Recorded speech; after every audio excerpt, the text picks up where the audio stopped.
Um, as you all know about the title, Operationalizing Loss and Damage Fund Expectations Ahead of COP 30. Um, we've been successively hearing about various COPs organized annually, but the risks that Pakistan as a country and as a country which is continuously uh, raising its uh, vulnerability in terms of climate catastrophes. So I think it's high time that we get into the momentum with which the whole world is trying to think about the subject of climate change, how to tackle this challenge.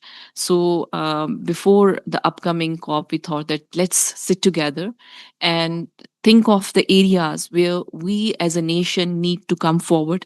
The main areas we will be looking after would be how the governance issue is is to be linked with this climate resilience and operationalization of loss and damage fund.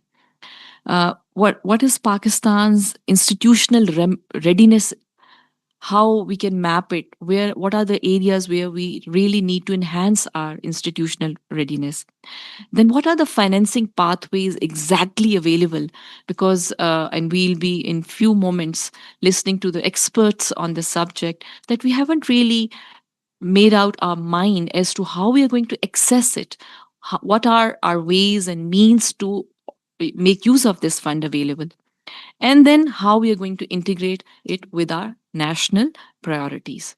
And in fact, these are not just national priorities, because climate change as a subject is something which is linked to all the provinces. So it's not just something which is to be handled by the federal government.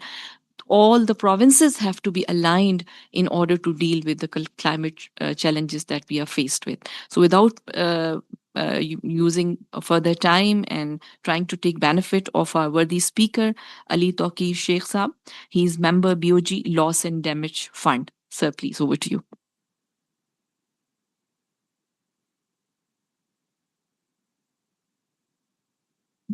Thank you, ma'am. I'm delighted and honored to be here.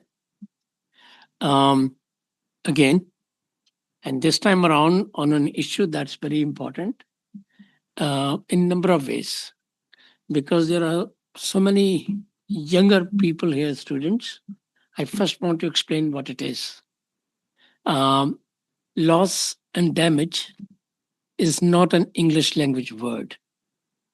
It's a term used in international negotiations.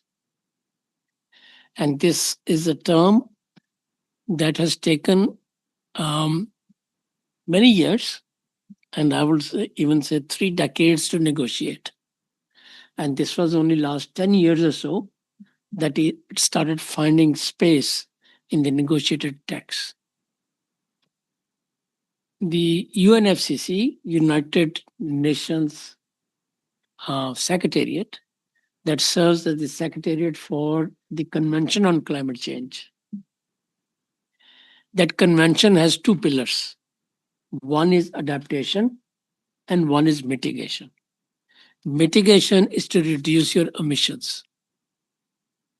And if you can't reduce them enough, and that result greater emissions, it affects the development. And that development will fall under the pillar of adaptation. So there are only two pillars. One reason that is was not accepted as a term, because the convention had been signed and there was no space for a new pillar unless you have a new treaty or a new convention, and that's not easy. That takes 20, 30, 40 years. And therefore, this term has been tucked under adaptation. Whereas many developing countries have been saying that this is very important and should be defined separately. Now, as I said, it is separate from mitigation and for adaptation. And now, what is the difference between adaptation and loss and damage?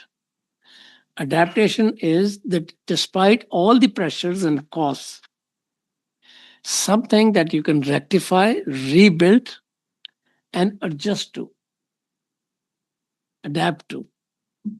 Um, but loss and damage as a term are those developments that cannot be undone.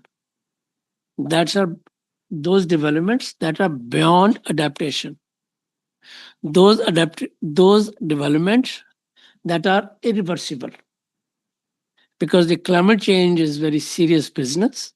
As the global temperature increases, from if we use the baseline of industrial revolution 2.5 centuries ago, since then almost 1.5 degrees temperature has increased, and of this more than half a degree has increased in last 3 decades or 4 decades.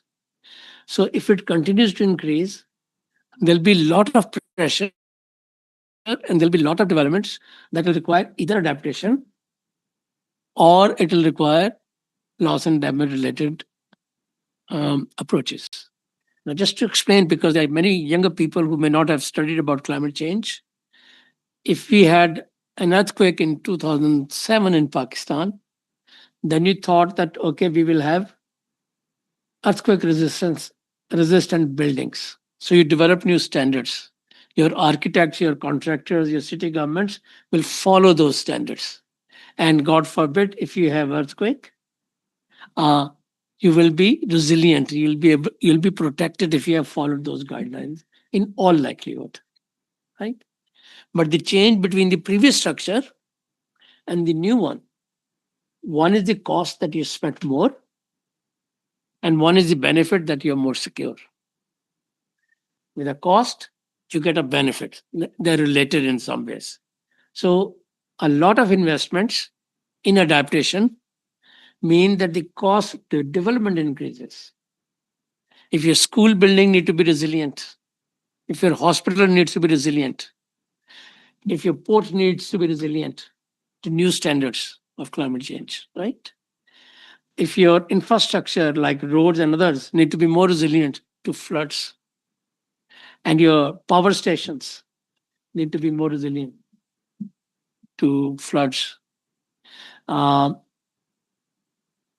your dams, your airports, your railway stations, your motorways, all those, if they need to be resilient with climate change, they will adhere to new construction standards, new materials, and that will be an additional cost to your development. And a lot of developing countries, such as yours, does not always have those resources. So even when we know what needs to be done, even when our policy says what needs to be done, because of resource constraints and awareness about science of climate change, oftentimes you don't invest and we stay as vulnerable as before. Fair enough? Now, let me know. I hope now you understand what is climate change, what's its link with adaptation, mitigation, UNFCCC Secretariat Convention. And the convention has this drawback, quote unquote drawback. It does not talk about loss and damage, right? Now, let me move to what the convention does not talk.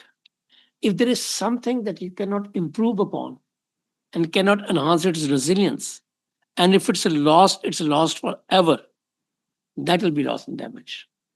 Let's say if there's a climate triggered uh, flooding, by way of example, and I lose my ancestral graveyard, it does not have an economic value, but it has very strong emotional value for us because my forefathers are buried there. Let's say if our entire village it is destroyed and people have to move out. That means the community cohesion is lost forever. It's a non-economic loss. And if they speak a particular language, maybe that language is lost forever. Maybe Brushiski, maybe a variant of Pahadi, maybe a variant of Pashto or whatever. So these are non-economic losses. And let's say your glaciers melt and they recede, and that is your water tower, right? And slowly, in a few generations' time, you don't get enough water, and I cannot rebuild the glaciers. That's a loss and damage that cannot be reversed.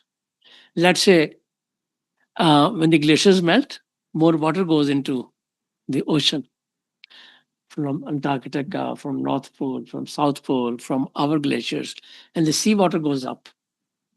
When the sea level goes up, It encroaches on your coastline. In Pakistan, several hundred thousand meters have been lost. In fact, we have lost more territory to seawater rise than we have lost it to India.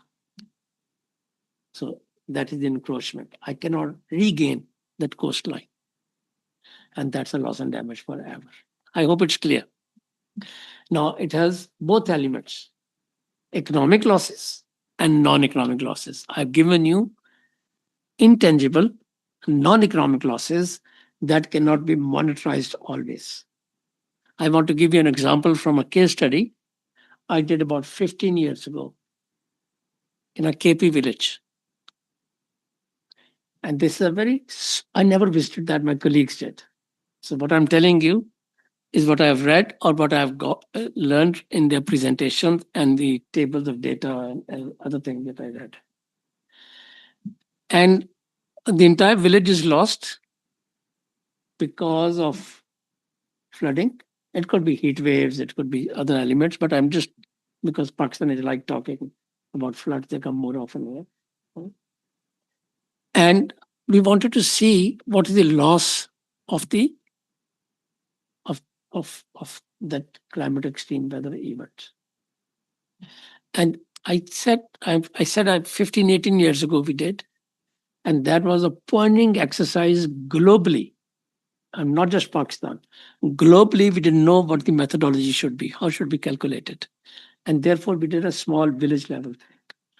So let's say there are 100 houses, and you look at the belongings of each household, maybe a bicycle, maybe a chula, maybe a rozai, maybe a charpai, right? Maybe about $100. Multiply by the number of houses. Let's assume, for purposes of arithmetic, that a percentage also had a TV. And say, okay, $200, right? We kept adding to our methodology to get to an economic cost of their losses. Then we say, well, the schools were closed and they were destroyed. Classes never happened.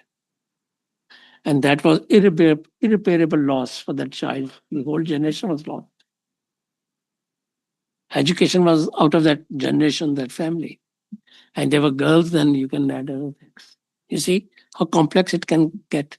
So loss and damage is extremely complex and complicated, and oftentimes policymakers, including my own country, they mix it up with adaptation. Adaptation itself is very difficult. Mitigation is very easy in, in terms of calculation. But adaptation is very complex. But this one is a lot more complicated. So far, I was talking to all of you, thinking that many of you may be attending something on loss and damage for the first time, and you may not know this term and its context and the background. Now, I want to pause for a few moments. If any one of you has any question, मुझे अभी पूछिए, मैं clarify करता हूँ, then I'll come to my presentation.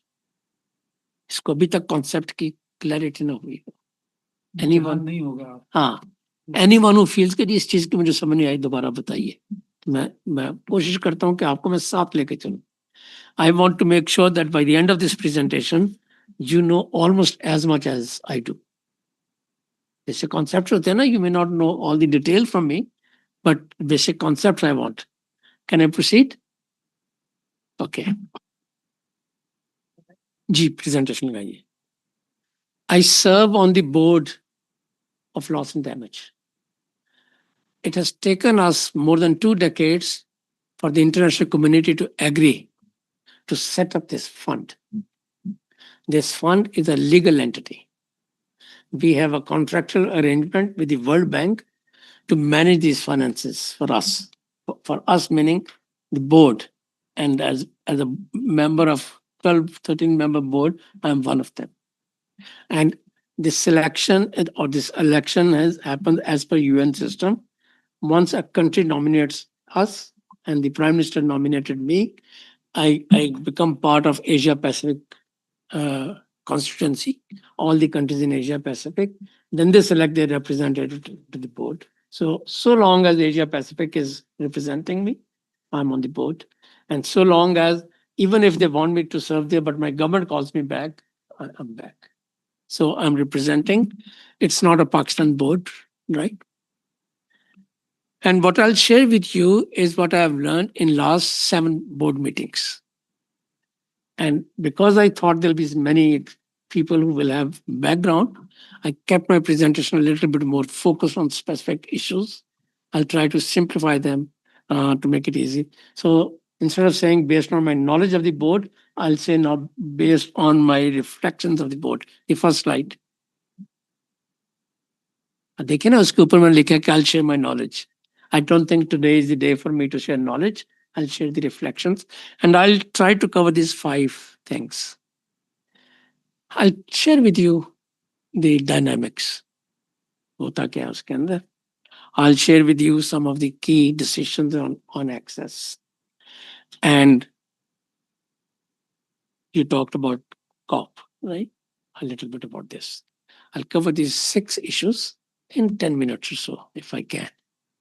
Next, please. There's a divide between global south, developing countries, and the developed countries. In developing countries say we don't have the resources, we are interested in grants. And not tomorrow, starting today. We always have something going. Pakistan had floods last month, or this month, I don't know. Last week we had Hurricane Melissa in Cuba and in the Caribbean, Cuba and yes, in the Caribbean, only last week. And then they're desperate to have some financing to developing countries. Jamaica, in the Caribbean, Jamaica and Cuba, they were most hard hit. Whereas the developed countries say, yes, fine, we understand that you need this urgently, but we need to have a system in place that should be transparent. There should be accountability. There should be risk mitigation. There should be processes. There should be procedures. Otherwise, developing countries uh, can have a black box. We will not know where this money will go. So that's a fundamental thing. Of course, we also say we need to have those systems, but then we also know that developing those systems can take 8 years. And we want this one to become operational as soon as it can. GCF, Green Climate Fund, took 8 years to operationalize. And that's not a very good scenario for us. We want it to happen very quickly. So at the back of all the negotiations on agenda items are these. And sometimes we from the developing countries think that this demand for greater systems in place of accountability and risk mitigation and gender and equity and bottom up, and there are many terms used. Sometimes we think that there is a political process of slowing it down deliberately, and that will also make perfect sense. I'm not against that in principle. Why? Because Donald Trump is asking all countries, European countries or NATO countries, to spend 5% on their defense. And what they're doing is they're taking money from their development budgets or foreign assistance budgets to spend on defense. So if we spend this money that we have, a little bit of money that we only have is 700 million. I'll explain that in a moment. And then we go to get more money. The global environment doesn't support that. Where is that money? Germany, EU, UK, everybody will say maybe next year, but not now. So it's far more complex than the blame game. One of the problems with the negotiations, international negotiations, is very quickly it becomes zero-sum game, you versus us. And because every member has to vote in favor of something to get approved, every country has a veto. That means delay. So Fiji's right is as strong as Germany's or USA's. There may be big economies, big countries, and Fiji may be a small economy and a small island, but as a sovereign, they have as much right. And as Asia Pacific representative, I have to carry the confidence of all Asia Pacific, including China and India, Indonesia, Nepal, and others. So it becomes a very difficult process. And Since we don't always agree amongst ourselves as developing countries, the Western countries can be very smart and they can very well say, we want to give special fund to, let's say, island countries or least developed countries. They will feel desperate to accept that.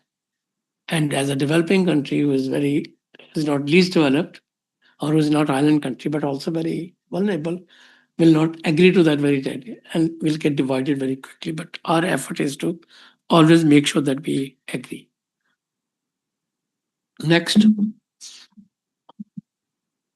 now there are $700 million committed to the fund, and the global need is between $2 to $400 billion a year. And 700 million is less than half of World Bank's portfolio in Pakistan, let alone covering all the developing countries. It's a minuscule fund, minuscule. You know, we will not even burp if you spend. There could be projects in Pakistan that could be 2 or $300 million each. And that is what we'll be spending during the next 1 year as a startup. And we devised startup only to speed up the process because the world is waiting that we pledged on, we set it up 2 or 3 years ago. Why you are not dispersing money? Only to meet that challenge we are starting up. And for this, in one of previous board meetings, which was at Barbados, we adopted a Barbados implementation plan, call it BIM. And that implementation was that at least we can pilot a few things, even if we don't have systems fully in place. And the difficult ones, such as the budgetary support, if I give $100 million to government of Pakistan as a budgetary support for education, you will not know it's being spent on education or disaster preparedness or something else because it becomes a black box. So because the instruments are not in place for budgetary support, it has been deferred. It says there, if you look at, it's a very um, important thing. And then there are several other instruments that are in development. Um, an important thing I want to tell you is about accreditation, who can access. And you asked me this question. A country like Pakistan, not like our neighbors, Afghanistan or Iran or somebody else, will apply to the secretariat that we want to be member of this, so to speak. We want to be accredited, and they'll become the focal point. And if they're the focal point, they will submit the proposal. A weakness in GCF is that other accredited agencies, such as UNEP, such as FAO, such as GIZ, such as many, they could develop a regional proposal from several countries and get agreement from the local government countries and apply on behalf of these countries. And there we felt that the intermediaries had too much weight. We want to avoid the intermediaries. And therefore, our decision was that it should be applied by the focal point ministry. Let's say if it's a ministry X and you develop a proposal in ministry Y or a process B, no matter where you go, you have to come to X and then X will submit it. And that way, there'll be one next.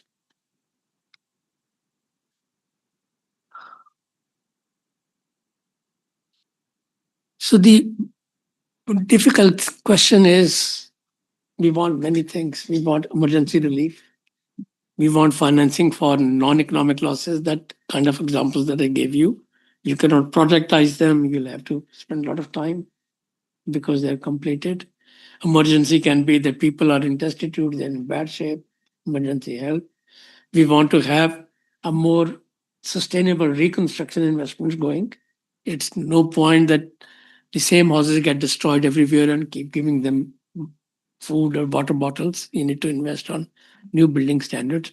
So there are a lot of expectations and demands from the fund where it can invest.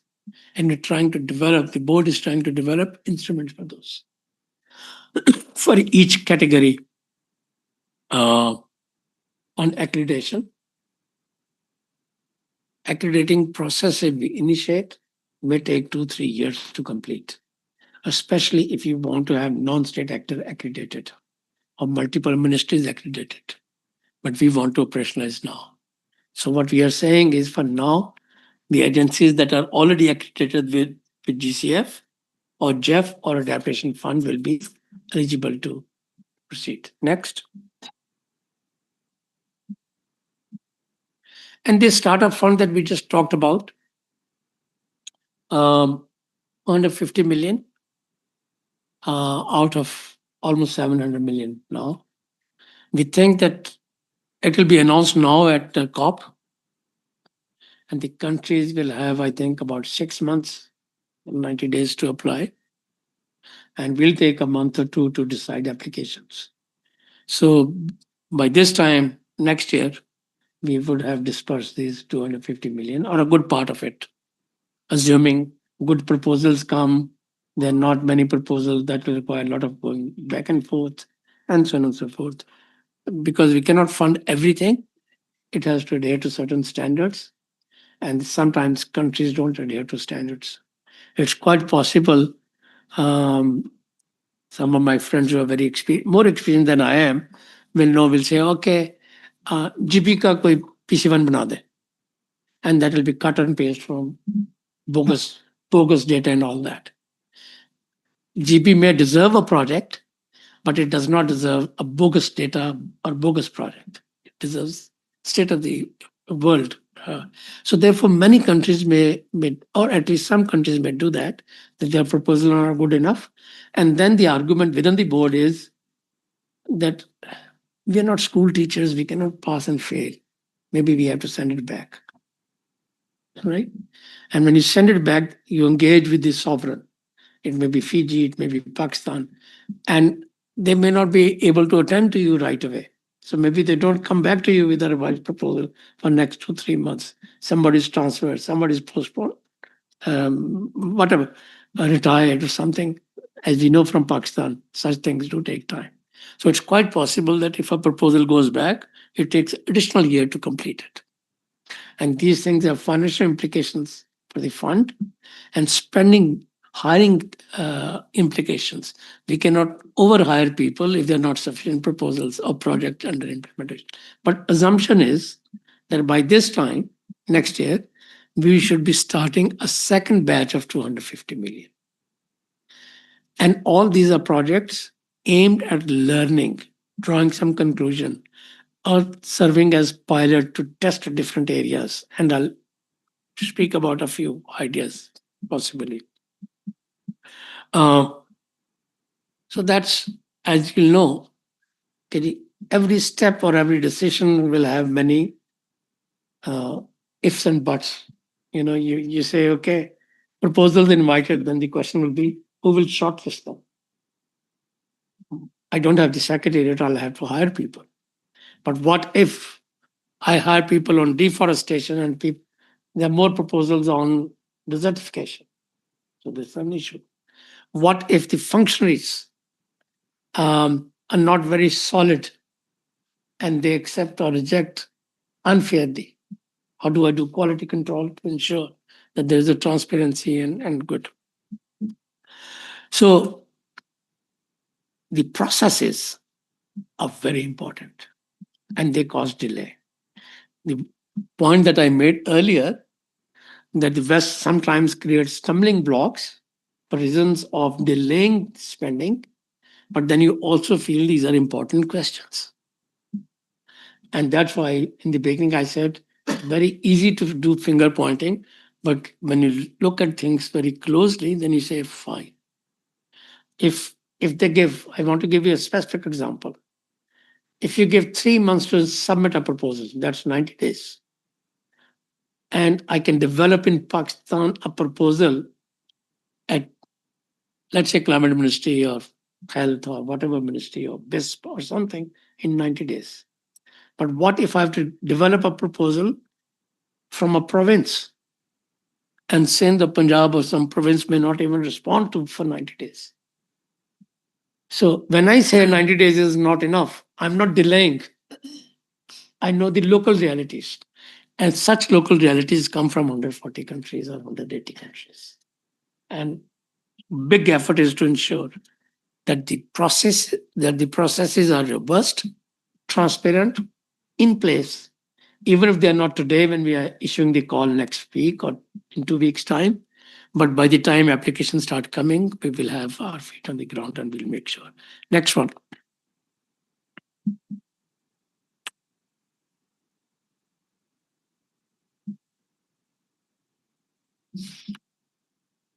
The last point, sorry, पिछली पिछले पे जाएगा.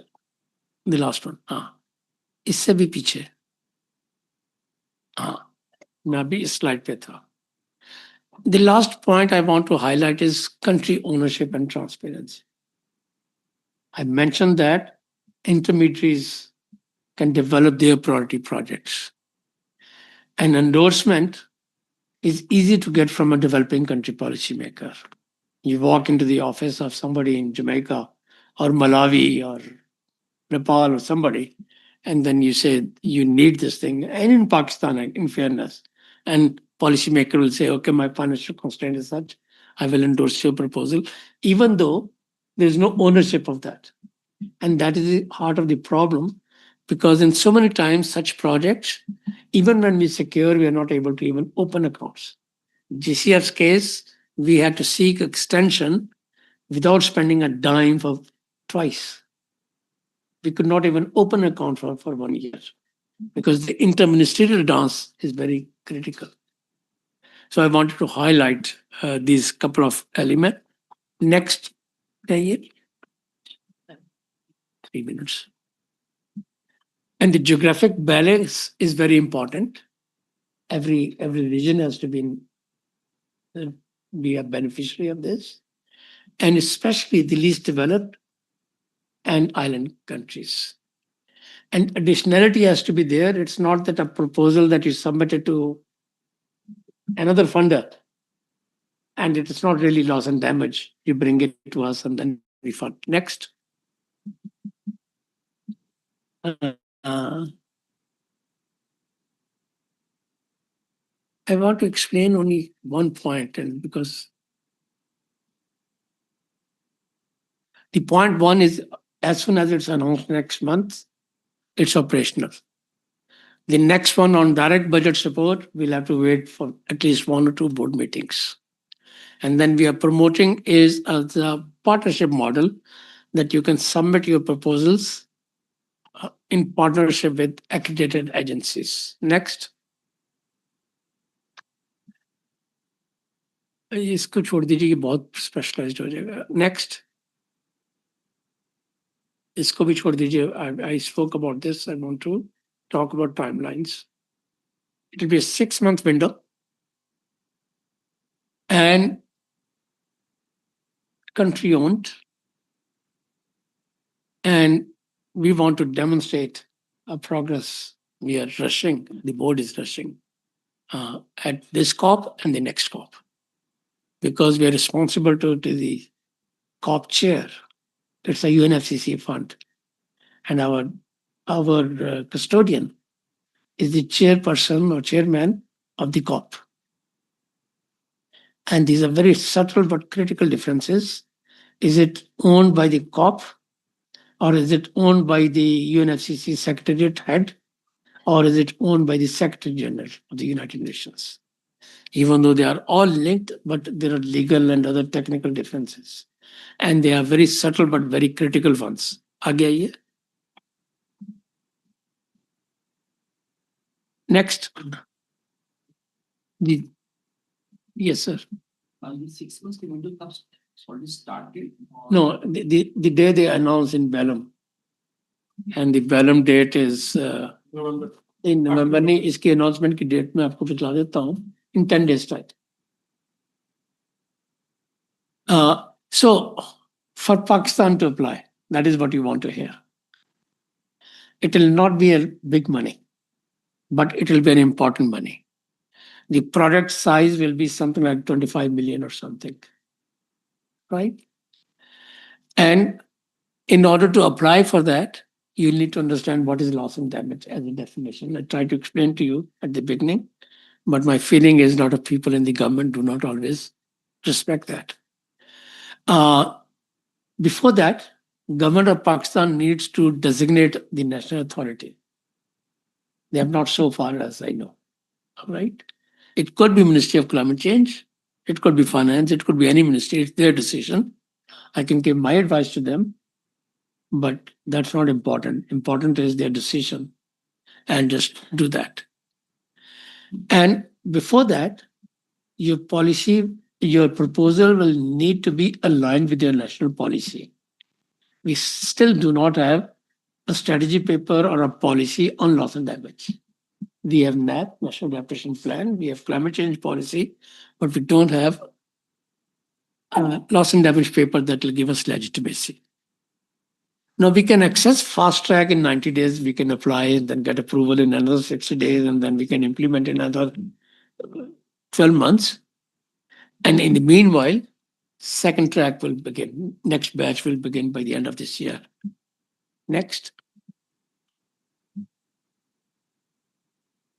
So I've explained that there's an advantage of first movers.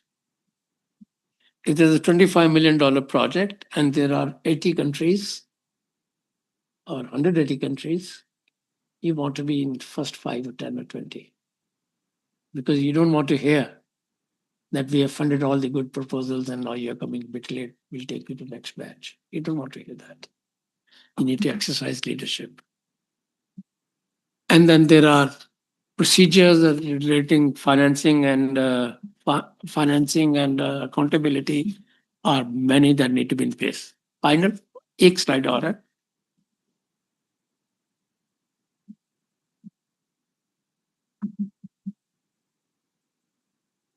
ये मैंने explain कर दिया आगे आइए what is Pakistan must do I'll repeat myself but point needs to be reinforced. You keep telling the world that nobody supports Pakistan, but when they do, you can't spend it. Right?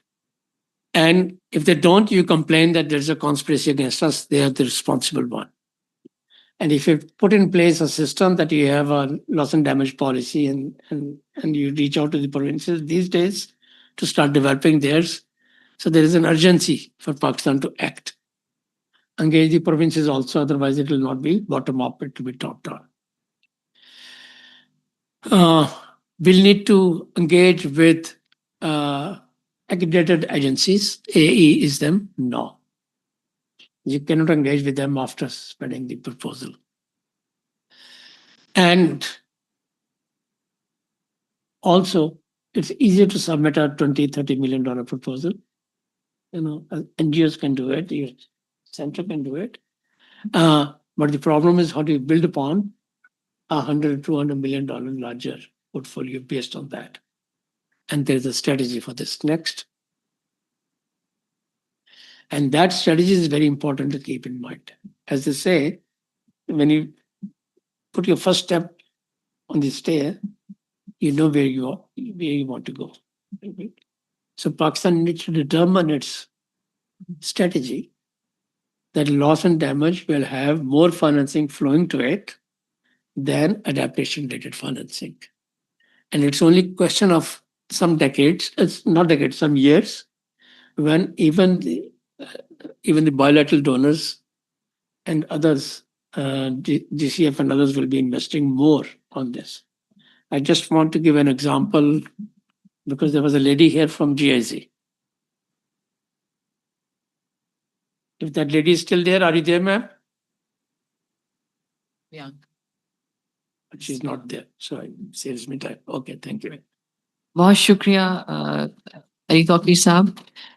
I think our listeners and various stakeholders that are participating in this evening's program have fair good idea as to what really this loss and damage fund is, what it entails for Pakistan, and where we Of course, we don't really know much as to where we are because there's not much that we have learned up till now. We have with us Dr. Afia Malik. She's associated with PIDE and she's a senior energy economist. Today she would try her piece of knowledge on the subject, being an economist. We have heard a lot from her in terms of electricity, energy economics, but I think she's equally an important discussant for the subject in hand. Thank you, Afia. Please go ahead. Thank you so much for inviting me to this important discussion. I'll focus on the energy sector resilience and economic policy linkages because I'm an energy expert, so my focus will be on the energy sector as well. Let me begin by saying that Pakistan is going through not just the climate crisis but also the energy crisis. Enormous circular debt and contingent liabilities, so many other challenges like excess capacity with the burden of capacity payments due to long-term contracts. And all these, this high circular debt and capacity payment burden are a binding constraint on sector liquidity and future investment. Talking specifically in the context of climate change, energy systems involve both risks or vulnerabilities as well as this sector also offers solutions. How Pakistan's energy future pathway unfolds will shape future loss and damage due to climate related catastrophes. Now, talking first of all, I'll talk about the vulnerabilities of Pakistan's energy system. A first vulnerability or risk is the significant dependence on imported fossil fuels, including coal as well as RLNG. And this dependence creates exposure to volatile global energy prices and depletes foreign exchange reserves. And this dependence at this point is all due to the lack of policy coordination and absence of proactive approach in the recent past. When the world started moving towards renewables, we added coal to the electricity fuel mix. Despite contributing less than 1% of global greenhouse gas emissions, Pakistan energy sector is a major domestic polluter with harmful emissions contributing to climate change and air pollution. Now, due to huge capacity payments and financial constraints, it is not possible to get away from its negative implications. Our second vulnerability related to the energy system is the climate sensitive hydropower. Pakistan relies heavily on hydropower, and as per the new IGSEP, Pakistan's hydro capacity is projected to double in the next 10 years. And hydro capacity, as I said, is highly vulnerable to climate change impacts. Accelerated glacier melt and changing river flows, it create two-sided risk. Short-term flood risk due to glacial lake outburst floods, and as well as the long-term reduced dry season river flows that hurt the run of the river hydro output. So this lowers reliable generation, increasing reliance on costly thermal fuels and causing fuel bills shocks and consumer tariff pressures. Climate change, floods, and increasing poverty all are making Pakistan not only food insecure but water and energy insecure. Another vulnerability of our system is the centralized and aging infrastructure. Pakistan's power grid is outdated and inefficient, leading to high transmission and distribution losses. Extreme weather events damage this fragile infrastructure, causing widespread power outages and service disruptions. Generation plants, they are hydro, thermal, or large substations and transmission lines, they are all exposed to floods, landslides, storm damages, and heat stress, etc. To all of these factors. And when these are hit, the result is expensive repair cost and prolonged outages. No doubt transition is happening. Distributed renewables have reduced some positive, some they have reduced some positive impact, which but at the same time they have introduced the new vulnerabilities. Faster adoption of rooftop solar plus batteries and mini grids, it has reduced dependence on vulnerable long transmission lines and fuel imports. It has improved resilience for households and important sectors. But these decentralized assets, they require supply chains, local operational and management capacity, and as well as the climate proofing. For example, flood proofing mounting, dust and heat tolerant installations, etc. As far as our centralized grid is concerned, the current grid infrastructure, it does not support green technologies. It is still relying on outdated technology and design. The current grid, it cannot absorb a large influx of renewable energy from decentralized sources. And this issue is evident from the reverse flow problems that the distribution companies are facing due to the increasing adoption of rooftop solar installation. There is no transformer monitoring system in place. And despite the growing emphasis on renewable energy over the past decades, DISCOs have not improved or modernized their systems. Significant upgrades are required to build a smart grid that can manage and distribute power from solar and wind farms. Another vulnerability for Pakistan is the technology and skills gap. Pakistan still relies on foreign expertise and imported technologies for renewable energy projects. The lack of a skilled domestic workforce and technology transfer, it slows the implementation and increases cost. Pakistan already has excess capacity with long-term liabilities. Adding more distributed renewables is challenging. Although Pakistan is, as I said earlier, is seeing rapid solar uptake as a consequence of market forces, but has created financial as well as technical challenges for the national grid and the energy sector. And moreover, another factor is the energy transition. What is that is happening is not just. So, despite having enough power generation, at least on paper, large parts of the country continues to face outages and energy poverty, revealing a disconnect between supply, delivery, and demand. Now, this loss and damage in the energy sector from the climate change, when it happens, it extends beyond the sector, creating a ripple effect on the other sectors as well. For instance, the catastrophic climate events like the floods of this year or the floods of 2022 or severe storms which happened early this year, they all caused direct loss and damage to the energy sector, halting power plants and submerging transmission networks. The subsequent power outages, they impede recovery efforts, crippling essential services like health services. Likewise, there are economic losses. Disruption in energy supply can halt in industrial and agricultural production, amplifying economic damages. Another factor which is very important is poor and marginalized communities are disproportionately affected by climate disasters and energy system failures. The destruction of energy infrastructure during floods, it leaves them without power for heating, cooking, or livelihoods, while at the same time rising electricity costs, it further aggravates the poverty. And as the energy sector recovers from the climate shocks, it may have to rely on fossil fuel imports and emergency generation, which again contributes to more emissions. And this vicious cycle, it locks the country into a carbon intensive and climate vulnerable path. Now, what is required? To integrate climate risk into energy planning and regulation. NAPRA and TDC discourse should embed climate risk assessments in procurement, system planning, and least cost analysis. Um, Similarly, there is a need to integrate vulnerability and resilience into the energy transition as well. Pakistan's energy transition pathways must integrate climate resilience from the very beginning.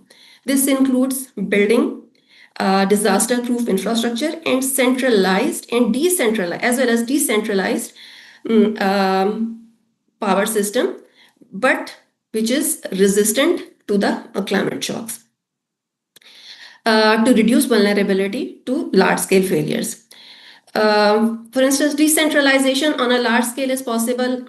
It is possible because as there is a significant unmet and undermet demand. Renewable energy sources are ideal for supplying energy to remote areas without grid electricity or to those areas which are still relying on wood for fuel. Pakistan's rooftop solar is already underway, as I said earlier. There is a need to accelerate it with increased financing, but with the enforcement of standards that those standards that comply with climate, those which are climate resilient. Yeah, So please bear with decentralized me and for a moment, Dr. Afia, but I hope you would agree that all of these recommendations are more towards the adaptation and the mitigation measures that we need to take yes, in terms of overall policy review in our overall energy sector and particularly power sector. But catching up on the loss and damage fund and developing further on that, I think let's hear some of our experts, subject experts, for 5 minutes each. I would invite Mohammad Hamad Bashir Sahab, who is a climate finance expert, to share more light on it, and particularly as Dr. Afia mentioned about our vulnerability in the energy sector itself and its ripple effect on all the sectors. So, is there an opportunity for us to pitch a project in the on the other side, that is the loss and damage fund? Thank you.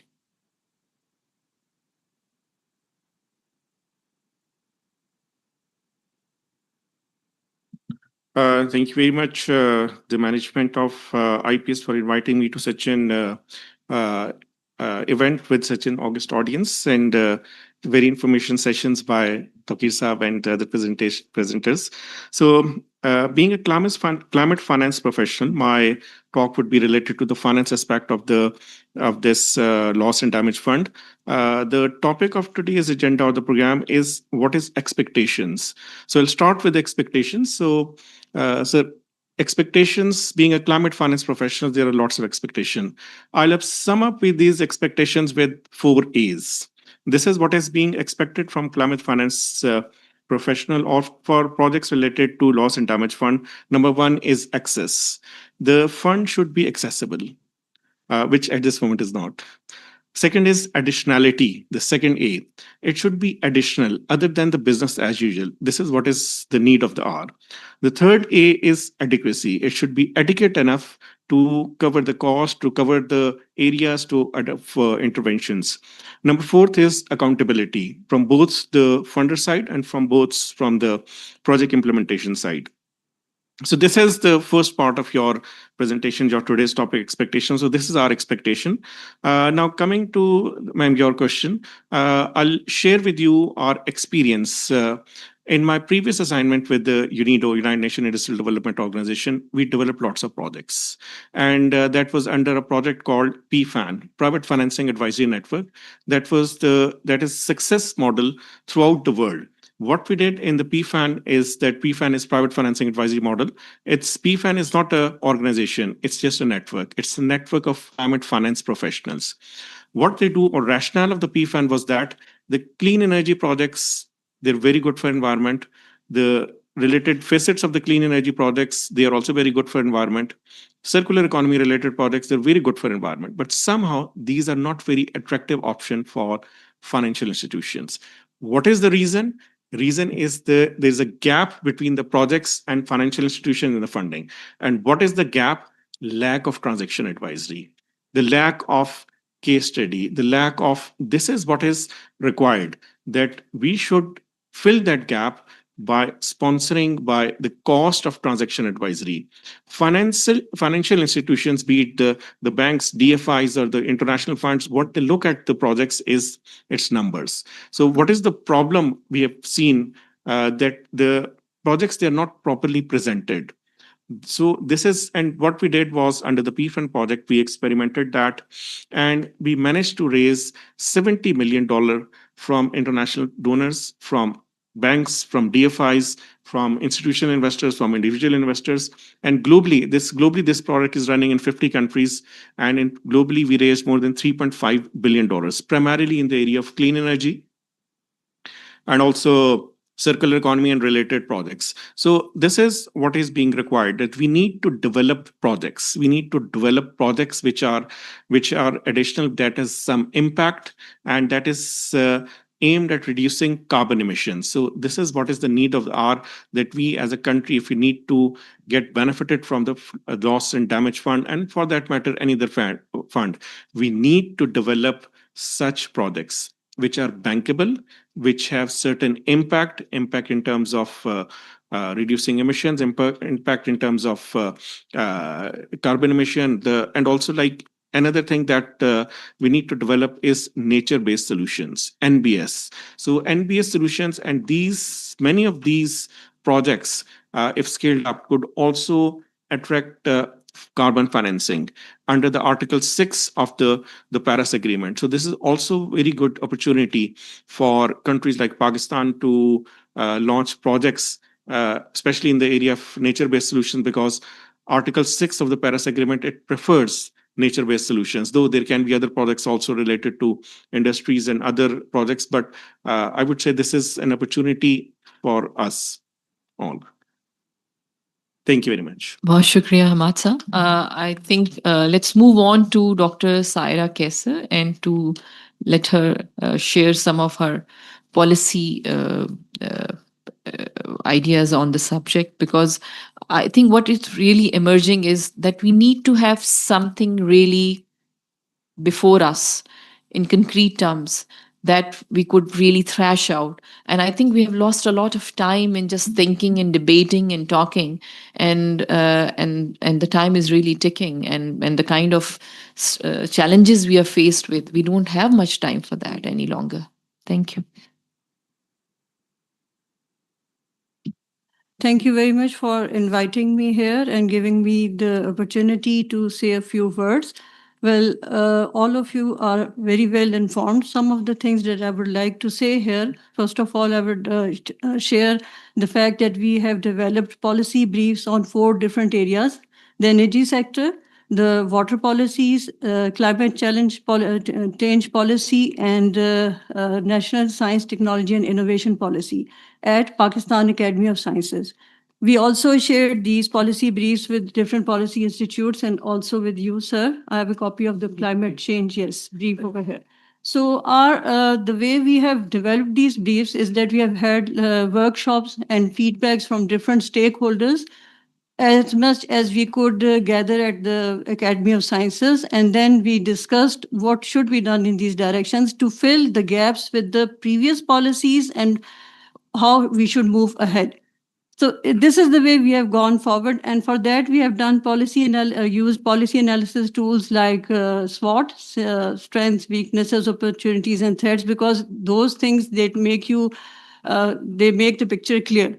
Then we carried out fishtail analysis to determine the root causes of the gaps, and pestle analysis, similar other things. I would rather focus on this loss and damage fund right now because we are short of time, obviously. There are 2 things that I've prepared, jotted down over here for COP30. When we talk of the operationalization of this fund, sir knows better, but I suppose we should tell them that the funding criteria should be clear and the proposal format should be simple. This is one thing that we should take up to them, because it becomes difficult. One very important aspect which I would like to highlight here is that I feel that the people over here, those who are involved in this and the ones who prepare the proposals, they are not prepared. They do not really know how to prepare a project in a sense that it is accepted. They lack the necessary input. For instance, there's a lack of adequate data. The real-time data is missing, and there is no proper system to gather that data. Then another thing is that we should ensure that there are no strings attached to the policy proposals that they ask from us. No hidden strings attached, in fact. Most of the things are transparent, all right, but still, and and we should also, there's one another thing which is important, that we should be safe, we should be protected from any losses due to exchange rate, because like the dollar is depreciating very soon, the funds that we will be allocated will depreciate equally and will again not be able to reach our goals. Then we should also ourselves be able to meet the times that we decide for ourselves. And within Pakistan, there are some things that must be done. The most important is that we should strengthen our institutions, their roles, their responsibilities, especially talking of the provinces and the federal, the gap between the provinces and the federal. Federal में तो फिर कुछ ना कुछ कर सकते हैं हम लोग, provinces are lagging behind. Then we should also, on a larger on a different note, we should improve government credibility. For instance, what has happened with the IMF, that loses the credibility for the country, and that is not the way things can work.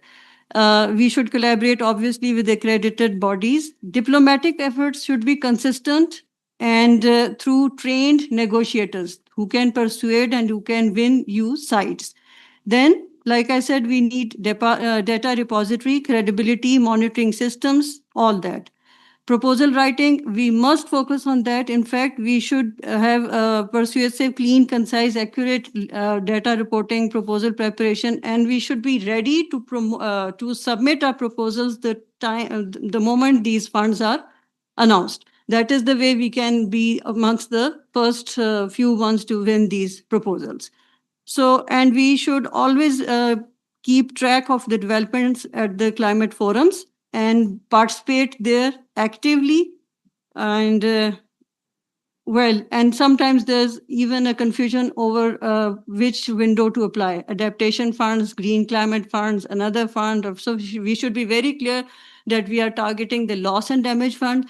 Our proposal should be prepared as such. We should have we should train the people who prepare these proposals so that we can successfully submit them and win. बहुत शुक्रिया doctor साहिबा. Now we have Talha Tufail, who is a Moment, I'm sorry. Sure, sure, One please. thing I want to add, because it's an opportunity Please. to say so. If you have also listed these things in our policy briefs, actually, like Dr. Afia Malik was saying, the energy sector is creating ripples. In fact, they are all interrelated: climate, energy, water, all of them interrelated.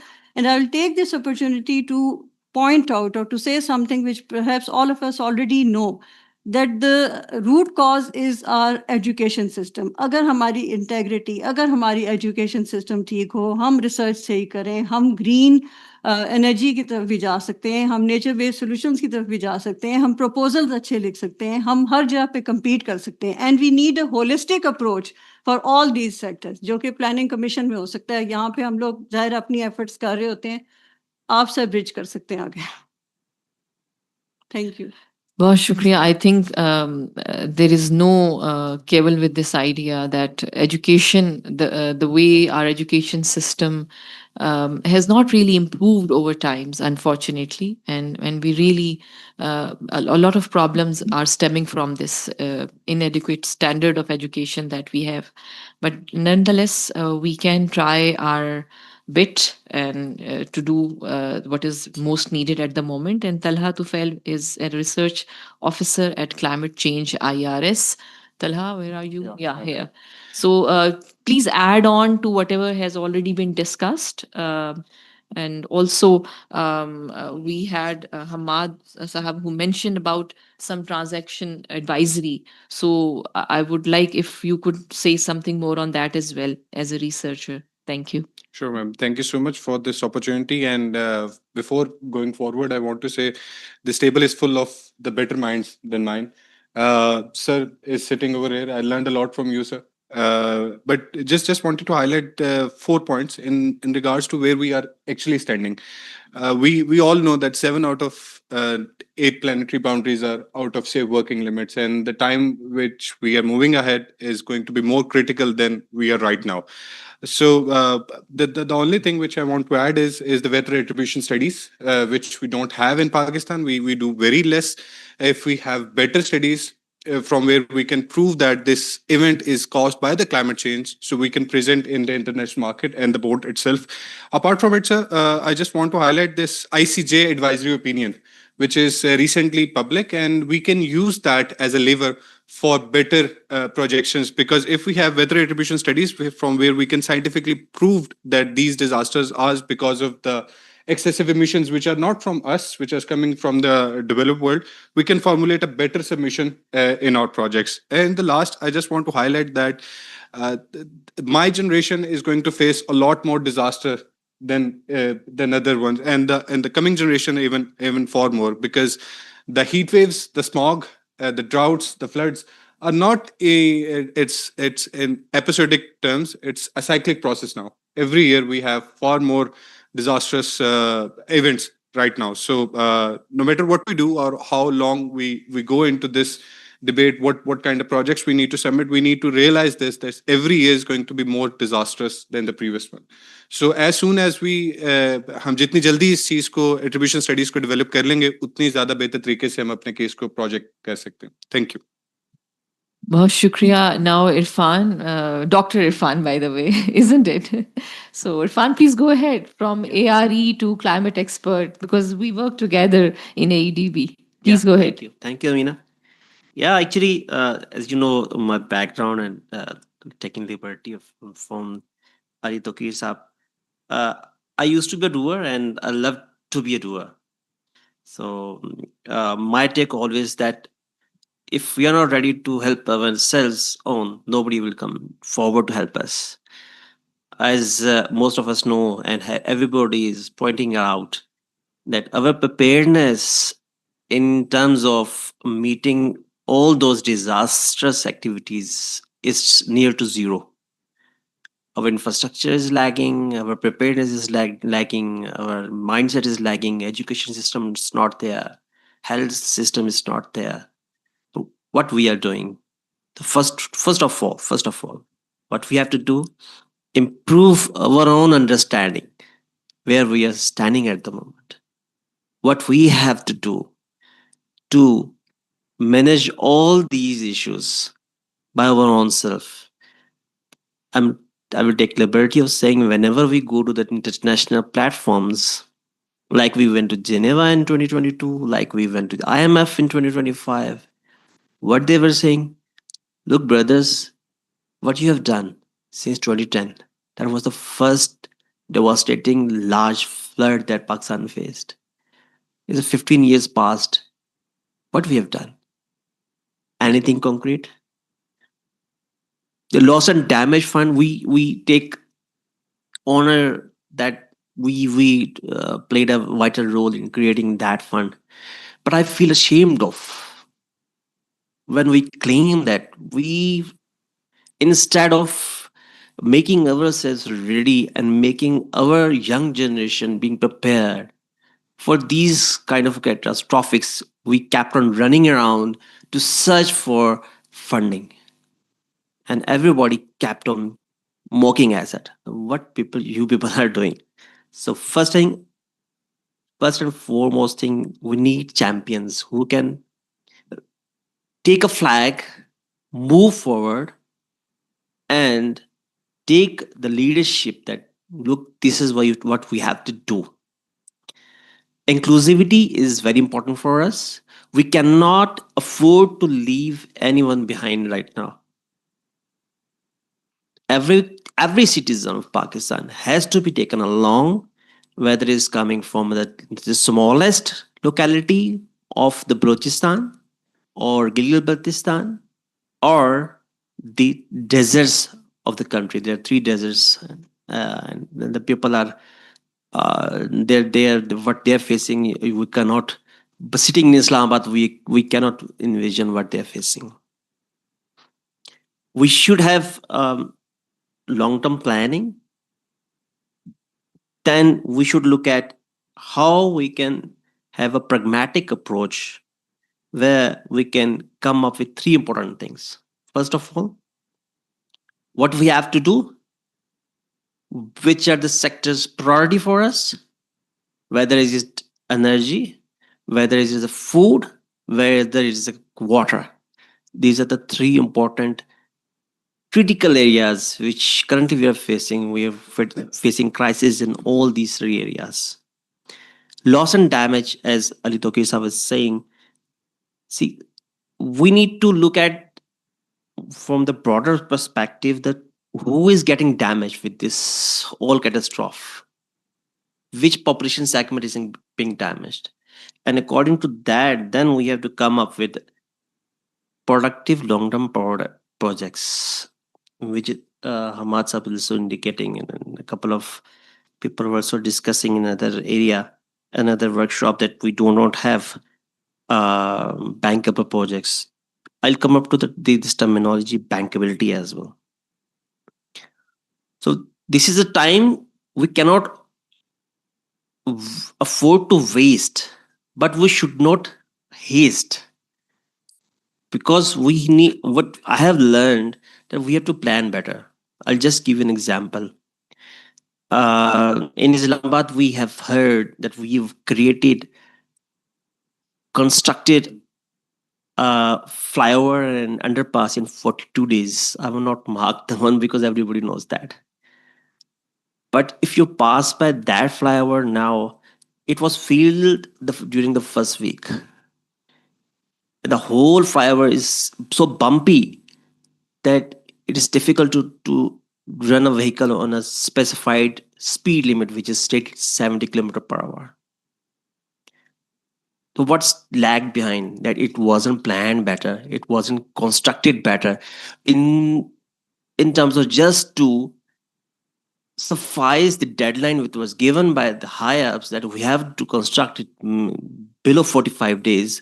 Some constructor that's just crossed every limit, every standard practices of construction, and built that um, flyover. Are we supposed to do so every day, every night, every year?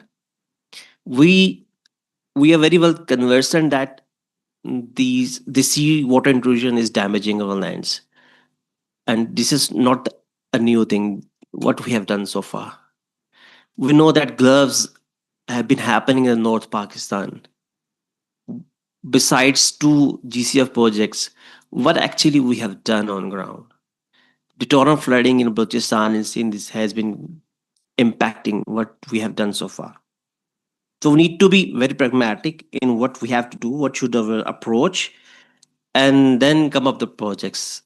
And Ali Tokisha Sab, my recommendation for the loss and damage fund should be, and this is coming from a developing countries' mindset and what they feel like. The funding opportunities, like whatever fund is creating at a World Bank or GCF or AF, they always look for the terminology that this should be a bankable project. If this project has to be bankable, then a country like Pakistan, why should we go to those fundings? Why should we look for the commercial fundings? And for the loss damage perspective, I cannot foresee that this is going to be a bankable project at all. How can it be? We have to redevelop all the things. We have to reinvest so many funding for that purpose. We cannot say that's going to be a bankable project. So this loss and damage fund should have to honor this thing, and without honoring this thing, you will not get some good projects from any country. So this is my small input for you all guys, and happy to listen more. Thank you. Shukriya Irfan. So now we have Hamid Sarfraza with another climate expert, followed by Mohammed Ismail. So, sir, please just 5 minutes so that we could conclude in time. Thank you. Thank you very much. Uh, Frankly, I was just thinking, why are we talking about these things now? There's hardly 2 days in starting of COP30. Unfortunately, our little more. Our talk cycle is from one COP to another COP. And that's what has been happening with the whole climate diplomacy, climate finance, and everything. So, frankly, 2 days ago, I was looking at what has happened since the UNFCCC. The main idea was to cap the GHG emissions. from 1970 to 2025, in 55 years, the amount of emissions has exactly doubled. The idea was to provide the world, convince the developed world to support developing countries who are suffering because of the acts of developed countries. That has not happened. Funds have been established with various names: GCF, Adaptation Fund. JEF was there already. But by all passing years, the mechanism to access, utilize, and then taking benefit of those funds have been made even more difficult. There's a thick layer of lies. For example, GCF is still asking for proposals. So far, they have received $14 billion, actual money what they have received. They have so far approved projects of 18 billion. So they have a shortfall of 4 billion. So now they have actually slowed down the pipeline. They started the accreditation process, then they slowed down the accreditation process. I can name a number of organizations who have been in the queue for last 4 to 5 years. They are not being accredited. Coming to loss and damage fund. Mishia Sahib is sitting here. He knows 100 times more than us and me. Board has decided that the list of accredited entities will be adopted. The same accredited entities who has already failed to deliver in case of GCF. There are two types of accredited entities. One are the national organizations like NRSP, like GS Bank in Pakistan. They have failed. I mean, GS Bank got one project they could not roll out. NRSP has got another 10 million project, which they are still struggling to roll out. So who gets the projects? ADB, World Bank, IFC.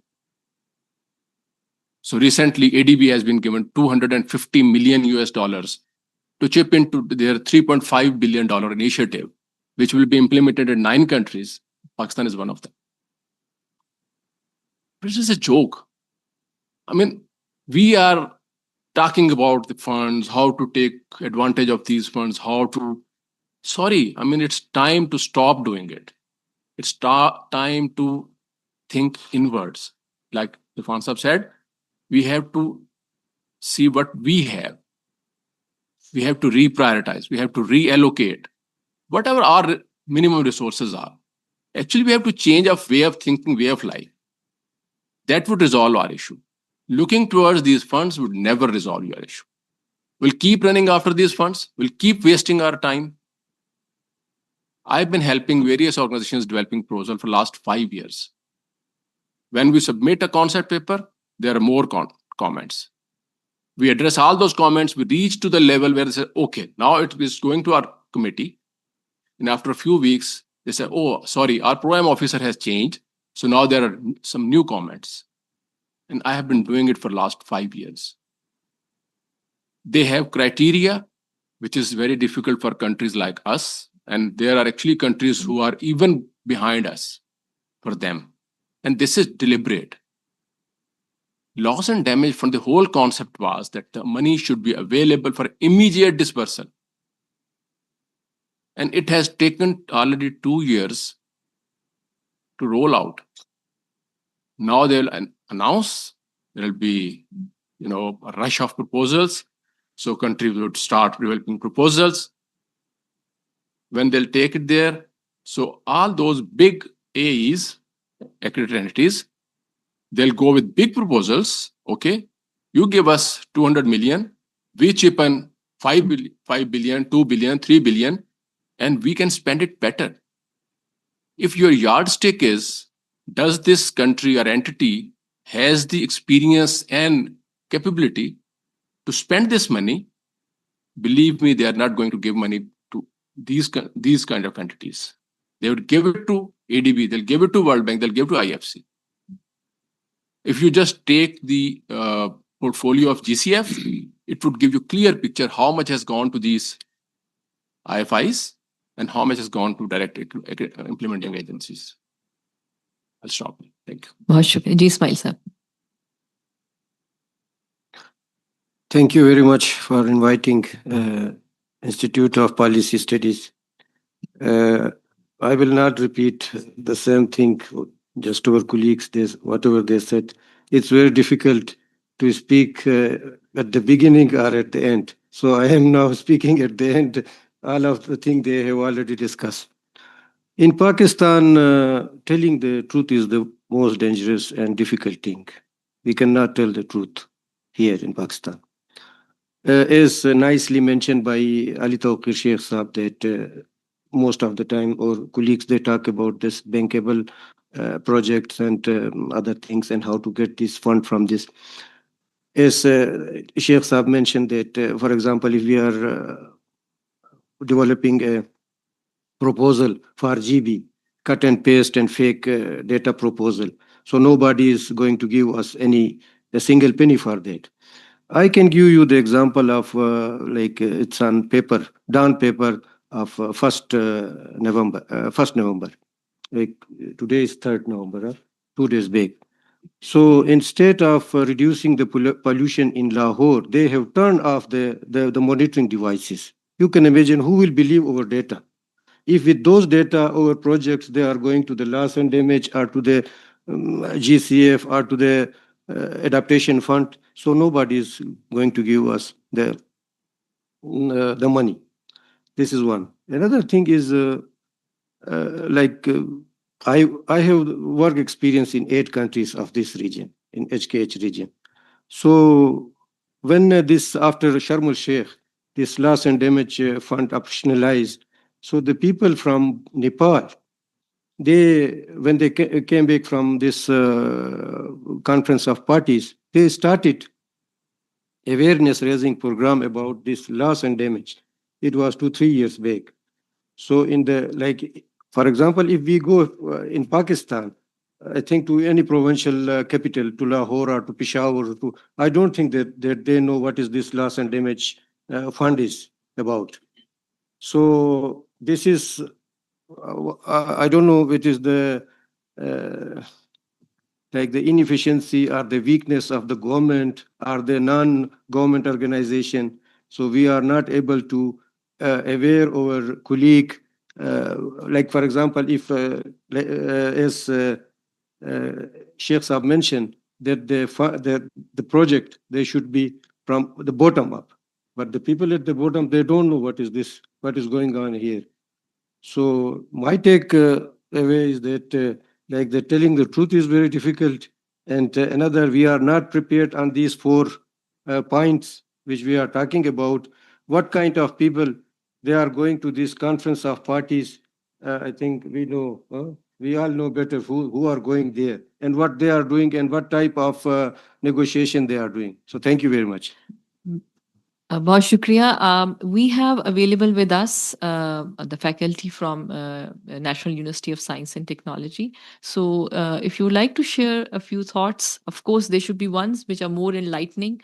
And of course, the one more thing, that please don't despair, because we are gathered here not to uh, uh, to put our youth into further disappointment. We have to encourage them to do something. Now is the time. If they are not doing so, we have to enable them, encourage them that still not much time has passed. Yes, a lot of time has passed, but still, if we won't do now, then when?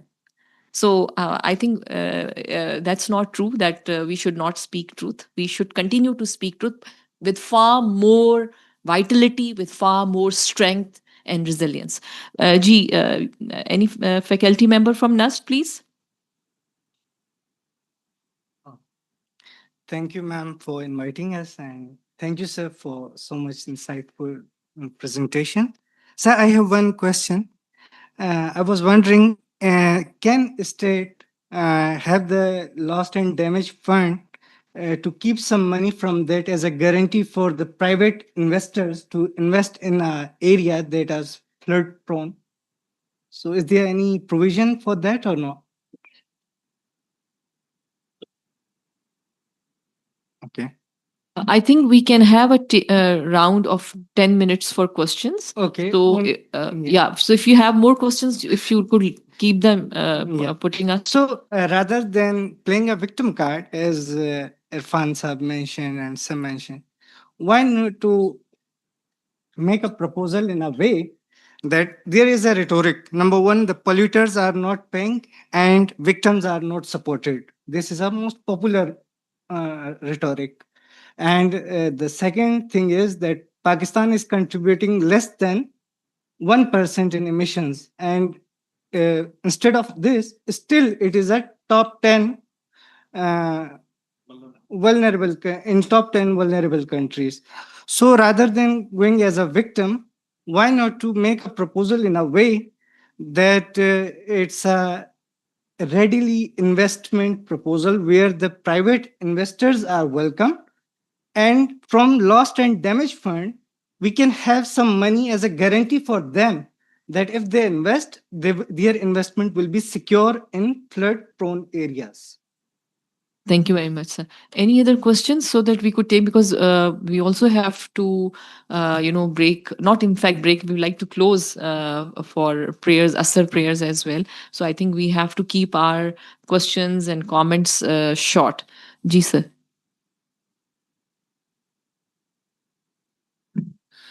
Just a brief comment. And मेरा ख्याल है कि सारे उर्दू जानते हैं. Zarur, please. I thought perhaps I'm sitting with all the foreigners. And yes, we have some international मुझे जरा participants as well. अच्छा, Sir, आप please मुझे go जरा ahead. अंग्रेजी बोलने में जरा दिक्कत हो जाती है. अरे वो तो मैं हूँ, वो वहाँ पे अंग्रेजी बोलता हूँ जहाँ पे, क्योंकि खर्च हो जाती है ना हमारी अंग्रेजी. तो बहरहाल in my childhood we learnt one thing, or that the loss of someone is the opportunity of someone. अब मसला ये है पाकिस्तान के साथ, पहले तो we must appreciate government of Pakistan for wonderful diplomacy to get this loss and damage fund established finally, and hopefully it will be operationalized as well. लेकिन जो सबसे ज़्यादा मसला ये है कि जैसे अभी हमारे मुर्शद हैं अली तौकीर शेख साहब, I learn a lot from him, और अभी तक हम आपसे सीखते हैं.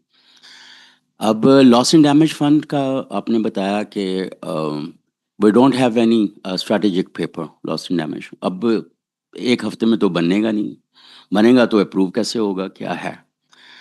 हमने जब एक विगोरस डिप्लोमेसी के बाद we got this fund establish, तो क्या ऐसा नहीं होना चाहिए था एक फॉरवर्ड लुकिंग नेशन के तौर पे, या वैसे कुछ लोग आप जैसे इनको गाइड करते कि भाई अब ये हो गया है, गलती से बन भी गया है, तो it would be operationalise soon and we should develop some strategic paper. अभी आप रैंडमली 10 जो लोकल कम्युनिटीज़ के साथ काम करने वाले लोग हैं, या लोकल गवर्नमेंट्स या प्रोविंशियल गवर्नमेंट्स, उनसे पूछें what is loss and damage fund, they would know nothing about it. तो स्ट्रेटेजाइज करना, क्योंकि after all the impact is quite localised. We need to have sub-nationals equipped with such kind of information and data. जब data ही नहीं है, $57 million were spent on GLOF in 2 phases. $57 million. And we also installed like about 190 stations were installed to get data. How many data we are getting from them? जब ऐसी सूरत हाल हो, इतने millions लग जाएं और आपके पास डाटा ही ना हो पाए, फिर ये है कि प्रोजेक्ट्स लाता कौन है और उसमें कितने % वो ले जाता है. ये तो सेठ की दुकानदारी है. मेरा और आपका इसमें क्या है? फिर आप we talk about quite rhetoric nature based solutions. Perhaps we are one of the worst nations destroying our nature cover. Then how we can talk about like we need to have some funds for nature-based solutions? When we are doing or causing loss to our communities by ourselves, by our policies, then how we can ask them for anything? And like when we don't have data or that and or the capacity to develop any proposal. Jeff Small Grants, even they had proposal development facility, even UNDP, and how much it cost. So again, as Hamid Saab and Ismail Saab said, like it is a vicious circle of funds, quote unquote, that doesn't benefit at the end of the communities, but all the elite in the development sector or the banks for the bankable quote unquote projects. तो ऐसी सूरत हाल के अंदर और फिर you know Sheikh Saab, like I have been into journalism for many years, probe reporting or cheesing or fala. For like many years, maybe like 2 decades, I'm talking about performance evaluation of the projects. Where is the performance of performance evaluation of the projects? Even the monitoring, evaluation, and lessons learned, such kind of things that we report in our like big books.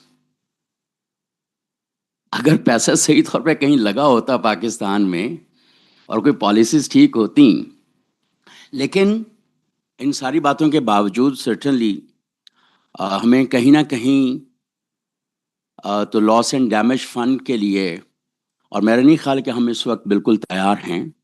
आप जैसे 2-4 और लोग अगर होते हमारे पास जो ज़्यादा proactively इस चीज़ को लेके चलते, तो शायद अब हम इस काबिल होते। लेकिन ऐसी सूरत हाल के अंदर the bleak situation that we have, with all the worst indicators that we have, मेरा तो सवाल आखिर में ये बनता है कि मुर्शद आप बताओ कि ये होगा कैसे?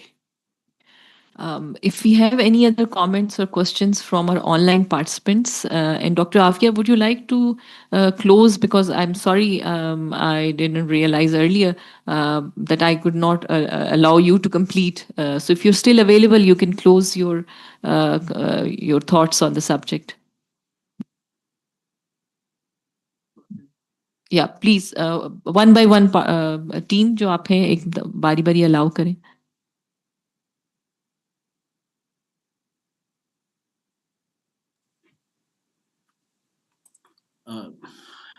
Hello, Jay. Thank you so much. I'm Faisal from PPIB, right now in UK for my PhD. Though this is primarily the discussion is about loss and damage, and we at PPIB mostly deal with the renewable energy and energy transition, which mostly related with the mitigation. But I think there's a strong linkage between the climate finance, mitigation, and loss and damage, which was set at COP27. And I think Sheikh Toki Saab have comprehensively covered the concept of the loss and damage, and that is beyond the adaptation. But on energy sector, I would like to intervene just for a couple of minutes. There's that the situation is not as bleak as being portrayed. Because and I must say that is not just a rhetoric or kind of blaming others, but it's fact that Pakistan is historically not responsible for this climate change, but it's one of the most vulnerable country against the climate change. And while saying that, it does not mean that we are not doing anything, particularly if we see a progress post NDC 2.0. The energy sector is at the forefront of achieving its emission reduction targets.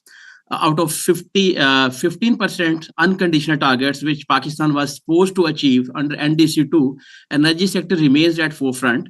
And during last couple of years, there are many policies, initiatives, and actions which supported the government to achieve energy transition targets largely from 2021 to 2025. So as of today, while Pakistan sets targets of 60% of renewable energy by in 2021, last year in 2024, Pakistan's energy generation from clean sources was at 54%, 54% share from the clean energy sources. And then, if we talk about the coal generation, that fell to level of 16%. So that is not as much as many countries still relying on the coal. And moving forward, by 2035, the Pakistan is going to increase the share of renewable by 62%, and our carbon grid intensity, which is I think less than the average OECD countries, it's going to fall from 278 to 105 in the next 10 years. And I think in energy sector, we have some institutional strengthening. There are a robust policy framework which are helping the country to achieve these transitions. There certainly there are some challenges on the distributed solar installations. There's a significant growth of solar adoption at household level, at business level, through net metering and through non-net metering, and those have been helping the country to achieve the energy transition and carbon emission reduction. But at the same time, those have been creating some challenges from grid stability point of view, from energy justice point of view, and obviously the government need to integrate those distributed solar solution into the main policy framework and planning framework to avoid any capacity surplus in the future. But at the same time, there's some tangible progress. Obviously, that energy transition should be beyond just the change of fuel and more kind of overhauling of the whole energy system. And there are a lot of ongoing reforms in the energy sector, and that should be more socially inclusive, environmentally sustainable, and economically viable. And we need to focus more on the climate resilient infrastructure on the grid side, on the generation side. And while we are relying on our own resources, we also need to like fight our case for the climate financing. And one thing which is very important from the energy sector is because we were heavily relying on the imported fuels, and now we are heavily relying on the imported solar panels from the Chinese companies. So to avoid that kind of part dependency again, we need to move towards the localization of the solar PV chains, and that will give you a larger kind of energy security in the future and energy affordability. But on energy sector, there are some positive news. There is some progress, and moving forward, we have further share, and though I think those are achievable, keeping in view the current progress and current policies of the government of Pakistan. So I just want to give a small intervention on the progress and challenges on the energy transition. That's all from me. Thank you. Thank you so much.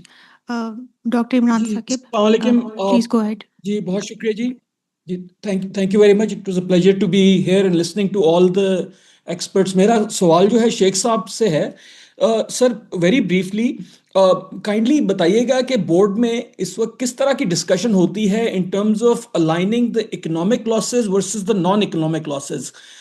जब आपके पास proposals आएंगे और उसमें non economic losses का भी जिक्र हो रहा होगा जिस तरह कि आपने अपनी प्रेजेंटेशन में जिक्र किया, तो वो किस तरीके से वो डिसीजंस बनेंगी कि हाँ ठीक है इकोनॉमिक लॉसेस हैं तो वो टेंजिबल है, it's we can easily calculate it, but in terms of non economic losses how does one go about addressing those?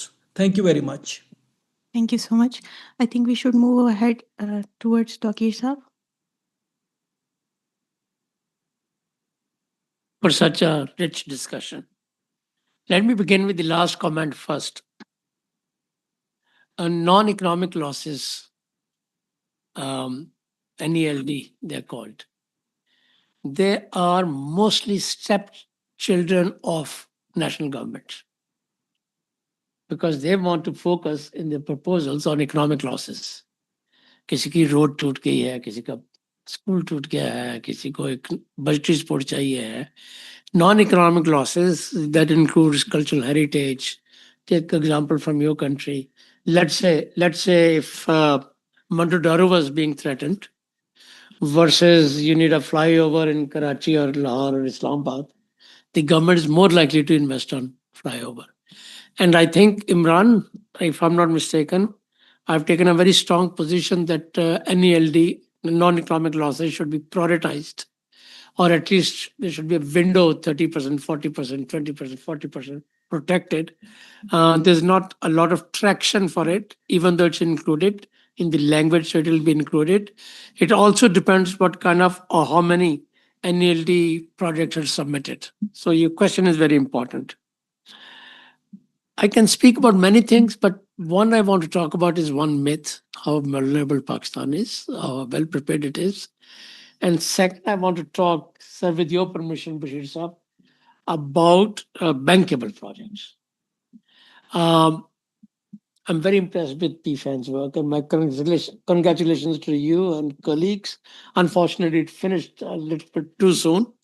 Um, but it tells you there is a lot of talent that can give you innovative proposals that can be supported by private sector. That's the conclusion, I hope, a fair one, right? But I want to speak about bankable projects because the donors have found this fancy term that you don't have enough bankable proposals. And one donor has helped Government of Punjab develop 18 proposals. Another one is working with the federal government because if such proposals are submitted, they can submit on behalf of the country and then they can be shareholders in the project. Why I'm against, I want to say categorically with an exaggeration so that I don't miss my point. We need to have a solid delivery machine than a glossy brochure. A good proposal is like a glossy brochure. What we want to have is a sterling gold standard delivery machine that is broke, that we don't have. If we have strong delivery machine, a weaker proposal can be improved with the help of experts. So there's a wrong focus in this country in planning commission and several other ministries. I want to do that. I want to comment on one or two things, and one is my favorite. I talk about it everywhere. And because they are younger students here, I want to do it again. It's a pseudoscience that Pakistan is one of the most vulnerable countries. It's a bogus science, and I'll tell you why it's a bogus science. But first, I want to tell you what is more accurate. Pakistan is one of least prepared countries. There's a difference. There's a difference. Number one, ये कोई trophy तो नहीं है. Go and ask a coastal community in Bangladesh or Malawi or Fiji, and you'll find out they are the most vulnerable also, right? And number two, it is not a static position. We are not condemned to be number one or number five. It's a journey that you have to do from your vulnerability to your resilience. If you keep saying I'm most vulnerable, that means you are not investing in your resilience. And therefore, it's a passive, and our policymakers use that from Prime Minister's speech to a section officer who writes for a federal secretary or minister. And why it is a bogus science? This is a report annually produced by an organization that is supported by insurance industry in Geneva. And their purpose is to highlight after each disaster the most vulnerable place. And there's a global competition between two types of disasters. Pakistan's position improves after every flooding. And Philippines' position improves after every cyclone. So there's a global competition. If there's a major cyclones, like in Jamaica, like in Philippines or elsewhere, they become higher than Pakistan. And if there is no flooding in Pakistan for 2-3 years, its ranking will go down. So it's not scientific, it's bogus. I want to challenge you to please go on Google, go to the report issuing, read its methodology, make your independent judgment. As scholars, we want to do that. We want to learn it. We don't want to be victims of a propaganda machine of a country. Only because it suits our policymakers, we use this. A more appropriate term for a scholar is that we are least developed, least prepared. And I want to give you an example. We know a lot about Pakistan, several colleagues, and I liked your intervention कि इतना gloom देने की जरूरत नहीं है, कुछ और भी बात कीजिए. We all know Pakistan's population, and roughly we know their per capita income and the economy size, roughly, even if it's not very accurate. I want to tell you about Jamaica. Jamaica had a hurricane last week. Jamaica is an island. Its population is only 2.8 million, or let's say 3 million, right? Maybe twice the size of Islamabad or something. But our biggest flood in 2024 touched, I don't know, 30 million people or $30 billion. A small percentage of our total size. This hurricane touched 70% of the total population, destroyed. So you have to see that how devastating this was for them in proportionate terms, not absolute numbers. I want to tell you 2 or 3 things. One, they had 850 shelters for a population of about 3 million. There was sufficient warning that it's coming. Population was moved to those shelters for protection. That's a very good accomplishment for a small and poor country. Much smaller, much poorer than Pakistan. Plus, they have a law for mandatory evacuation. कुछ 70 साल का बूढ़ा या बूढ़ी औरत ये नहीं कह सकती कि मेरे दादा इधर रहते थे मैंने मर जाने पर मैंने छोड़ के ही जाना because law is writ of the state. If I stay because I'm old and my ancestral home, my daughter will also say that I want to stay, and then my neighbor will also say I have valuables in my house, I cannot leave them. लोग बाद में लूट लेंगे. What's the result? Plus, just one more thing. Their power and water arrangements beforehand in the evacuation centers elsewhere. उनको पता था it was hurricane category 5. This is the highest category that touches the world. Right? So water, even though it was destroyed, but in the rescue 850 rescue center there. But I want to tell you more important thing.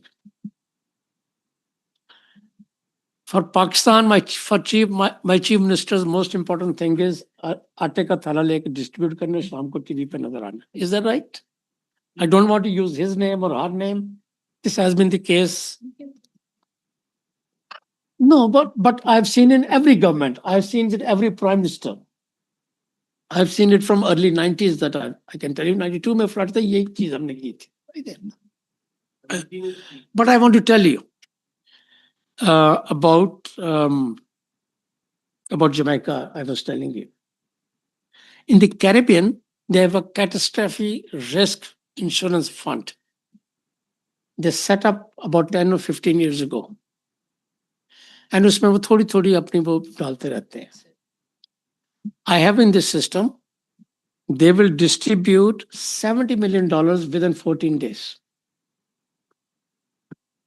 Just imagine if you're distributing an insurance claim, and that is a parametric insurance. Parametric insurance means you don't have to tell कि जी मेरा घर का ये तस्वीर है ये टूट गया था. We assumed सबके टूट गए थे. Right? अच्छा.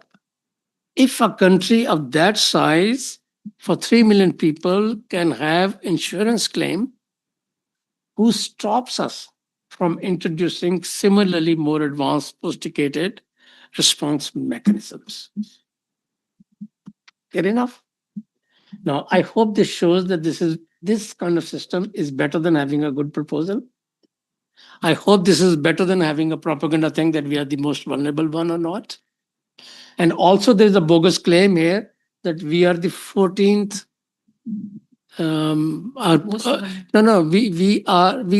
We emit less than 1% in the world of global share of our GHG emission. Is that right? You have heard that?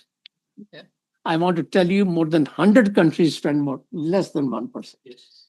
Right? I also want to tell you that Pakistan's emissions and Australia's emissions are very similar, less than 1%. I want to tell you that almost all Nordic countries spend more or less closer to Pakistan. हम गलत propaganda उठा के बच्चों को खराब करते हैं. मैं सर इस पे कंक्लूड करना चाहता हूँ. And why I'm highlighting this? The thing to highlight is not that I'm spending less than 1% of global emission. The thing to highlight is that I am one of the most inefficient energy users, which the energy speaker should tell us we lose between 20 and 40% in line losses. Imagine if we are spending less on our energy bills, we'll have more money to teach us and our girls to education, right? I want to conclude here, ma'am, on this strong statement. I just wanted to make a few categorical statements. If you ask me, I'm not interested to apply in this fund because there's so much corruption and inefficiency. I'll get another bad project to implement. It will not solve any of Pakistan's. But if I have to give you advice where to invest, I want to tell you where to invest. In 2025 floods, 2022 floods, I was advisor at the Planning Commission, climate change advisor.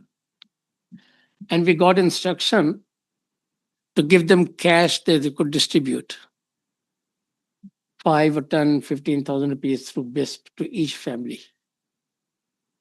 And most of district level claims that ours is a calamity hit district were bogus. Why they were bogus? They were saying, अगर 6 districts को मिल सकता है तो हमारे भी 6 list में डाल दें. Every chief minister from Sindh to Balochistan to KP was coming to add new districts, their favorite districts. And the prime minister, it was not the prime minister's job because flood is a provincial subject, not a federal subject after the 18th Amendment. And the prime minister was going on the helicopters for his electoral purposes, for national unity. That's a good thing to do. But end of the day, we harvested money from all the development projects that we had developed over last 5-7 years with a lot of hard work, lot of TAs and lot of donor missions coming and visiting. We harvested that money and gave it to BISP to distribute. And BISP did what a post office does. Government ने कहा 5,000 दे दो, मैं 5,000 दे देता हूँ, तुम्हारा घर destroyed है कि नहीं. So the country does not have the capacity for damage assessment. If you want to apply a loss and damage fund, you say, I want to develop a proposal to develop an institution to undertake, to develop a capacity. I'll not spend on creating another wall or another office or another gadi or another whatever, but just to have a system that in a few years' time, I'll be in a position to do investment before dispersing. And that mechanism can support the insurance fund like Jamaica I just mentioned. I hope you see the full circle of my thinking on this subject. Thank you.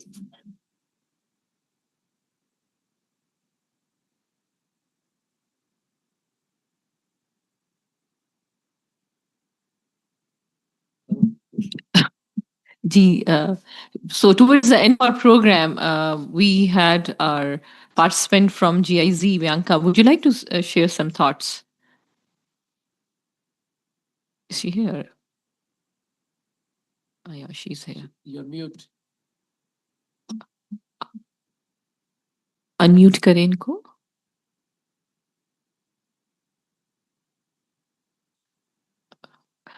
Private chat में भी डाल के देखें.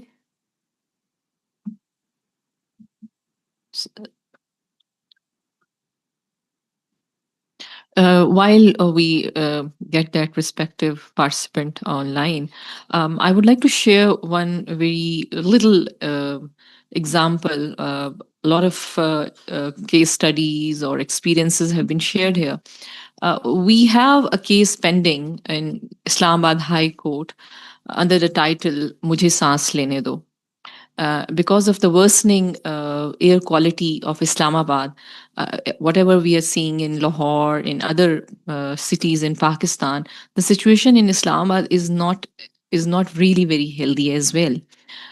So we not really need to come on some, very sorry index to say that, oh, now the things are really bad. No, things have already started worsening in Islamabad as well. So what we really lack in all of this equation, we have discussed a lot about the unpreparedness of our institutions. And I would like to just say one thing, because I've been working in the government sector as well, and being a lawyer, I've seen how we're all concerned about just our own salaries and our commissions and perks and benefits. We're least concerned about our own country, and I think our youth is not going to lead their own way, following the footsteps of their fathers and their, ancestors, because we really need to think about our country. And for that matter, we really need to put our all efforts together to do whatever. A lot of people are doing a lot of work in terms of forestry. There are a lot of people who are working on the social media, but all that needs to be done is to harness all of these efforts, people working here and there in pockets, where we need to synergize our policy domain. We need to work for that as well. So a sort of a network is needed for all the actors in the paradigm, because it's not just one person's job, or it's not just a ministry's job. And particularly when the governments, they are political governments, they are moved by political agendas. But this climate is problem is our national issue, and we all need to put our own efforts into this whole struggle. So Bianca, are you going to say something? Okay, so no problem. So, sir, over to Chairman Khalid Rahman Saab, and he's a very, fond speaker on the subject of governance, and I know that he's going to touch on that. So, over to you, sir. Thank you. बहुत शुक्रिया, आपने तो pre-empt कर लिया। मेरा ख्याल है आगे बढ़ने से पहले जरा मैं ये दोहराऊं कि हम ये COP30 और उसमें होने वाले एजेंडे पे बात कर रहे हैं, लेकिन आप में से कितने लोगों को याद है कि COP1 कब हुई थी?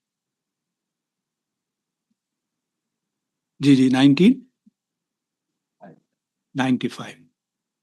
अच्छा, तो किसी ने कभी इस पे गौर किया है कि 95 से लेके अब तक क्लाइमेट कुछ बेहतर हो गई है या खराब हो गई है? जितना भी डाटा आप देख लें, तो चाहे वो यानी डिजास्टर्स आ रहे हैं, जितने शुमार आ रहे हैं, चाहे वो नंबर्स में हो, चाहे इंटेंसिटी में हो, और चाहे उसके नतीजे में डैमेज हो, बढ़ रहा है। और इसमें कोई एक्सेप्शन नहीं है कि दुनिया के किसी खास हिस्से में बढ़ रहा है और किसी खास हिस्से में घट रहा है। ये जरूर है कि गवर्नेंस, उसकी वजह से कुछ जगहों पे आप इसको हैंडल ज्यादा अच्छी तरह कर लेते हैं और कुछ जगहों पे आप इसे हैंडल नहीं कर पाते। मैंने सिर्फ COP1 की बात की है, जिसको 30 साल से ज्यादा हो जाएंगे, 30वां साल तो हो चुका शायद। तो ये बाकी दुनिया की भी गवर्नेंस के मामले में यही सूरत हाल है। तो आपको मालूम है, खुद जो सबसे बड़ी बॉडी है, पेरेंट बॉडी, उसमें भी एक वीटो पावर है, और वहां तो सिर्फ 5 का है, उसकी वजह से ही नाकाम होती है। तो यहाँ जैसा कि तौकीर साहब ने हमें बताया, यहाँ तो हर मेंबर के पास एक वीटो पावर है। इसलिए ये बहुत बड़ा चैलेंज है। और ये बात तो अमीना ने बिल्कुल ठीक कही कि हम यहाँ मायूस होने के लिए नहीं बैठे, लेकिन अगर डायग्नोसिस ठीक ना हो कि कोई चीज नाकाम क्यों है, तो इसका मतलब आप सोल्यूशन की तरफ नहीं जा सके। तो असल इश्यू तो ये है कि गवर्नेंस का पूरा मॉडल जिस पे आज की दुनिया चल रही है, वो इन और आपने कई मिसालें दे दी, वो जिस तरह से चल रही है उसमें वो जो डिक्लेयर्ड ऑब्जेक्टिव्स है, और आपने फैंसी टर्म की बड़ी अच्छी इस्तेलाह इस्तेमाल की, ये सारी फैंसी टर्मिनोलॉजीज हैं जिनके तहत दुनिया गवर्न हो रही है। और इसमें हमें किसी सस्टेनेबल चेंज के बारे में कोई बहुत ज्यादा तवक्को नहीं करनी चाहिए। तो क्या इसका मतलब यह है कि अगर कहीं छोटी मोटी विंडो नजर आ रही है तो हम उसको भी नजरअंदाज कर दें? ये मेरे ख्याल से बिल्कुल सही बात है। जितनी विंडो नजर आ रही है, जो अर्जेंट नीड है, जितनी स्पेस मौजूद है, उसको तो इस्तेमाल करना चाहिए। लेकिन इस गलत फहमी में नहीं पड़ना चाहिए कि ये जो कुछ सारा का सारा मैकेनिज्म है, ये मसाइल को, आपने खुद जिक्र किया, आप में से किसी ने, कि मसाइल को इन स्लो प्रोसेस है, इसको स्लो करना बाय डिजाइन भी है और इसको स्लो करना बाय डिफॉल्ट भी है। इसलिए कि जहां 193 मुल्कों ने मिलकर कुछ करना हो, ये कोई आसान काम तो नहीं है। उसमें कागज पे सब बराबर हों, लेकिन फॉर ऑल प्रैक्टिकल पर्पसेस वो बराबर ना हो, बल्कि उसमें बड़ा फर्क हो। फिर इस पे आइए कि अमेरिका ने तो इस मरतबा भी ऐलान किया हुआ है कि उनका कोई बहुत ऑफिशियल पार्टिसिपेशन नहीं होगी। और इस सारे क्राइसिस में हिस्टोरिकली सबसे ज्यादा जिम्मेदार कौन है? अमेरिका है। ये डॉक्यूमेंटेड है, एवरीबडी नोज इट। तो इसके बाद ये तवक्को रखना कि वो लार्जर स्केल पे और जो मैक्रो लेवल पे मसला है वो तो हल नहीं होगा। और अगर आपने, वो भी बड़ा अच्छा आपने तौकीर साहब इस्तेमाल किया کہ بڑی اچھی آپ ایک خوبصورت سی رپورٹ تیار کر دیں اور اس کی پروپوزل تیار کر دیں تو اس کے لیے اسپیس زیادہ ہو جائے گی. لیکن اتنے بڑے بڑے مسائل کو حل کرنے کے لیے اس چھوٹی سی اسپیس میں ہمیں بس اتنی ہی توقع، ہمارا موضوع ہے نا ایکسپیکٹیشن، بس اتنی ہی توقع رکھنی چاہیے کہ آپ نے جو گیون پیرامیٹرز ہیں، اور جس پہ بڑی اچھی طرح بات یہاں پہ ہوئی ہے، آپ نے بتایا گیون پیرامیٹرز میں آپ جتنی اچھی کوئی چیز تیار کر دیں گے تو آپ کے لیے کچھ اسپیس موجود ہے. لیکن کیا اس کا مطلب یہ ہے کہ بس ہم اسی اسپیس پہ قناعت کریں؟ نہیں، اصل بات یہ ہے کہ ہم اس اسپیس کے ساتھ ساتھ ہم اس پورے گلوبل سسٹم اور اس کی گورننس کو بھی ٹارگٹ کریں، کیونکہ جب تک وہ چینج نہیں ہوگا، اور یہ ایک بہت لمبا جرنی ہے، اور ہم سب کی میرے خیال سے بحیثیت مجموعی ہم سب سے مراد یہ ہے، اس میں ڈیولپنگ کنٹریز کے لوگ بھی ہیں، یہ پوری ہیومینٹی کا کرائسس ہے کہ اس میں اس گلوبل گورننس سسٹم کو چینج کرنے کے لیے کوئی بہت بڑی ایفرٹس نہیں ہو رہی. اچھا، اس گلوبل گورننس سسٹم کی خرابیوں کی بھی ایک وجہ جو ہے وہ پیراڈائم آف لائف ہے جس پہ یہ پوری گلوبل گورننس چل رہی ہے، اور ایز این انڈیویجول ہم سب اپنی اپنی ذاتی زندگی میں بھی اسی پیراڈائم کو لے کے چل رہے ہیں. اچھا، تو اسی پیراڈائم کا نتیجہ ہے نا کہ اس وقت آپ سب سے اگر میں یہ ریکویسٹ کروں کہ آپ اپنے پاس موجود کاغذ پہ یہ لکھیں کہ اگلے مہینے اگر آپ کے پاس 5 لاکھ روپے آ جائیں اضافی، ویسے کئی لوگوں کے پاس آتے ہی ہیں 5 لاکھ، اضافی آ جائیں، تو آپ نے کوئی لسٹ میں رکھا ہوا ہے کہ اب آئیں گے 5 لاکھ تو میں یہ خریدوں گا؟ یعنی ہم کنزمپشن کو تو کم کرنے کے لیے تیار نہیں ہیں. اس کے لیے اتنے انسینٹیوز ہیں، اتنی انڈسٹری اس میں لگی ہوئی ہے آپ کو کنزمپشن پہ مجبور کرنے کے لیے. تو آخر آپ کیسے توقع کرتے ہیں کہ یعنی کلائمیٹ کے حوالے سے پیدا ہونے والے مسائل اور اس کو ایڈریس کرنے کے لیے جو ترکیبیں ہیں، تو کنزمپشن تو ہم کم کرنے کے لیے تیار نہیں ہیں. اور یہ تو آپ کو فوڈ اینڈ ایگریکلچر آرگنائزیشن کا پورا ڈیٹا بتائے گا کہ ہر سال جتنا فوڈ پروڈیوس ہوتا ہے دنیا میں اس میں 30% سے زیادہ ویسٹ ہو جاتا ہے. اور وہ رپورٹ یہ کہتی ہے کہ وہ کھیت سے لے کے اور کنزیومر تک ہر جگہ ویسٹ ہو رہا ہوتا ہے. اور میں دعوے سے کہتا ہوں کہ اگر ہم میں سے ہر آدمی اگر اپنے فریج کا جائزہ لے تو ان موسٹ کیسز ہمیں یہ لگے گا کہ اس میں بہت ساری چیزیں ایسی پڑی ہوتی ہیں ان موسٹ کیسز کہ جو کافی دن سے استعمال ہی نہیں ہوئی ہوتی. اور بعض اوقات ایک وقت آتا ہے وہ جو سبزی بیچنے والا ہے وہ دن بھر 2 روپے کم نہیں کرے گا، دو ذرا کم کی بات کر رہا ہوں میں، 10 روپے کم نہیں کرے گا، لیکن شام کو وہ چھانٹ چھانٹ کے پھینک رہا ہوگا جو بکنے سے رک جاتے ہیں. اس کا مطلب یہ کہ یہ پوری گلوبل پیراڈائم آف لائف جو ہے اس کو ذہن میں رکھنا چاہیے مسئلے کی اور بیماری کے سبب کے طور پہ. اور اس لیے یہ میرے نزدیک ایک ہیومن سویلائزیشن کا ایشو ہے. ہیومن سویلائز یہ کوئی ایسا نہیں ہے کہ کلائمیٹ چینج ہو گیا ہے تو اس کے نتیجے میں یہ مسئلہ آ رہا ہے تو اس کو اس طرح حل کر لیا جائے. وہ تو کرنا ہی پڑے گا، اس لیے کہ جب آدمی بیمار ہو جاتا ہے تو بیماری کے بعد ہومیوپیتھی سے فائدہ ہو تو ہومیوپیتھ کرے، حکیم سے ہو تو حکیم کرے، ڈاکٹر ایلوپیتھک ہو تو وہ کرے، سرجری کروانی ہو تو وہ کروائے. لیکن بیماری سے پہلے بھی تو کچھ کرنے کی چیزیں ہیں نا. اور اگر کوئی آدمی مسلسل بیمار ہو رہا ہے تو اسے مسلسل اس پہ غور کرنا پڑے گا کہ یہ بیماری کی وجہ کیا ہے. تو میرے خیال سے اصل کرائسس یہ ہے. اور بہت ساری باتیں جو آپ لوگوں نے کہی ہیں مجھے تو ان میں سے بیشتر چیزوں سے اتفاق ہے. اور میرے خیال سے ہمارے آج کے اس پروگرام میں بہت ایک رچ ڈسکشن بھی ہوا ہے. اور علی توقیر صاحب آپ کو جب بھی سنتے ہیں تو آپ کی یہ کمٹمنٹ کہ آپ مسلسل لگے ہوئے ہیں، حالانکہ اگر آپ پاکستان کے حوالے سے، لیکن میں تو گلوبل حوالے سے بھی آپ کو بتایا، آپ خود بھی اتفاق کرتے ہیں کہ گلوبل حوالے سے بھی مسئلہ تو حل نہیں ہو رہا. آئی لینڈس ہوں گے کہیں کہیں کسی نے کوئی بہت غیر معمولی کامیابی حاصل کر لی ہوگی، لیکن ایز اے ہول تو نہیں ہو رہا. لیکن اس کے باوجود کمٹمنٹ کے ساتھ لگنا. اور میرا خیال ہے امینہ جو بات آپ کہہ رہی تھی اگر ہم اس کو سامنے رکھیں تو علی توقیر صاحب اور آپ جیسے دوست جو آج بھی یعنی اس بارے میں بولیں، یہ سب اگزامپل ہیں کہ مسائل تو ہوں گے لیکن اپنا اپنا رول، میں کیا کر سکتا ہوں یا میں کیا کر سکتی ہوں، ہم نے یہ سوچنا ہے اور پھر ایک گروپ کی صورت میں آئیڈیاز کو جنریٹ کرنا ہے. مجھے یہ بھی خیال آ رہا تھا کہ دیکھیے آج کل تو ٹیرف کی وار چل رہی ہے. آپ میں سے معلوم ہے کسی نے کیلکولیٹ کیا ہے کہ ابھی تک ٹرمپ نے کتنے ڈالرز کمٹ کروا لی ہیں؟ ٹرمپ صاحب کا اپنا دعویٰ تو یہ ہے کہ 17 ٹریلین، 8 ماہ میں 17 ٹریلین کی. اچھا ظاہر ہے یہ ساری پبلک میں نہیں آئی ہیں فیگرز، اس لیے کوئی کہہ سکتا ہے کہ کچھ تو پبلک میں آ گئی ہیں، باقی ٹرمپس آپ کو معلوم ہوں گی. اصل میں تو کاپ 2030 ہو یا کوئی اور ایسا فورم ہو، اسے ایک بہت زبردست قسم کا پاورفل وکیل چاہیے نا. وہ یہاں تو معاملہ یہ ہے کہ جس کو یہ کام کرنا چاہیے وہ تو خود اس کی جڑیں کاٹ رہا ہے. اور اس وقت تو پورا جو گلوبل گورننس کا سسٹم ہے جو 1945 سے شروع ہوا، اس کے اندر تو رول بیسڈ سسٹم رول اس کو اس کی میرٹ بتایا جاتا تھا، وہ سارا اس وقت ختم ہو چکا ہے. یہ ختم ہو چکا ہے ایز آف ٹوڈے. اور آگے یہ مزید جیسے یعنی ان رولی ہوتا چلا جا رہا. تو ایسے میں اگر مرض کی یہ والی تشخیص نہیں ہوگی تو ہم کوئی سسٹینیبل کامیابی حاصل نہیں کر سکتے. البتہ یہ ضرور ہوگا کہ اس وقت تک جو بھی اسپیس ہے اس اسپیس کو استعمال کریں، جتنی ارجنسی اس میں ہے اس ارجنسی کو سامنے رکھ کے استعمال کریں، اور اس میں وہ ساری تجاویز جو آپ نے دی ہیں. ہیونگ سیڈ دیٹ، میرا خیال ہے کہ یہ معاملہ گلوبل کے ساتھ ساتھ ملکی گورننس کا بھی ہے. اور یہ جو لیسٹ پریپیئرڈ والی بات آپ نے کہی یہ بالکل صحیح ہے. اس کے ساتھ ساتھ ظاہر ہے اور بھی کئی اس طرح کے مسئلے ہیں.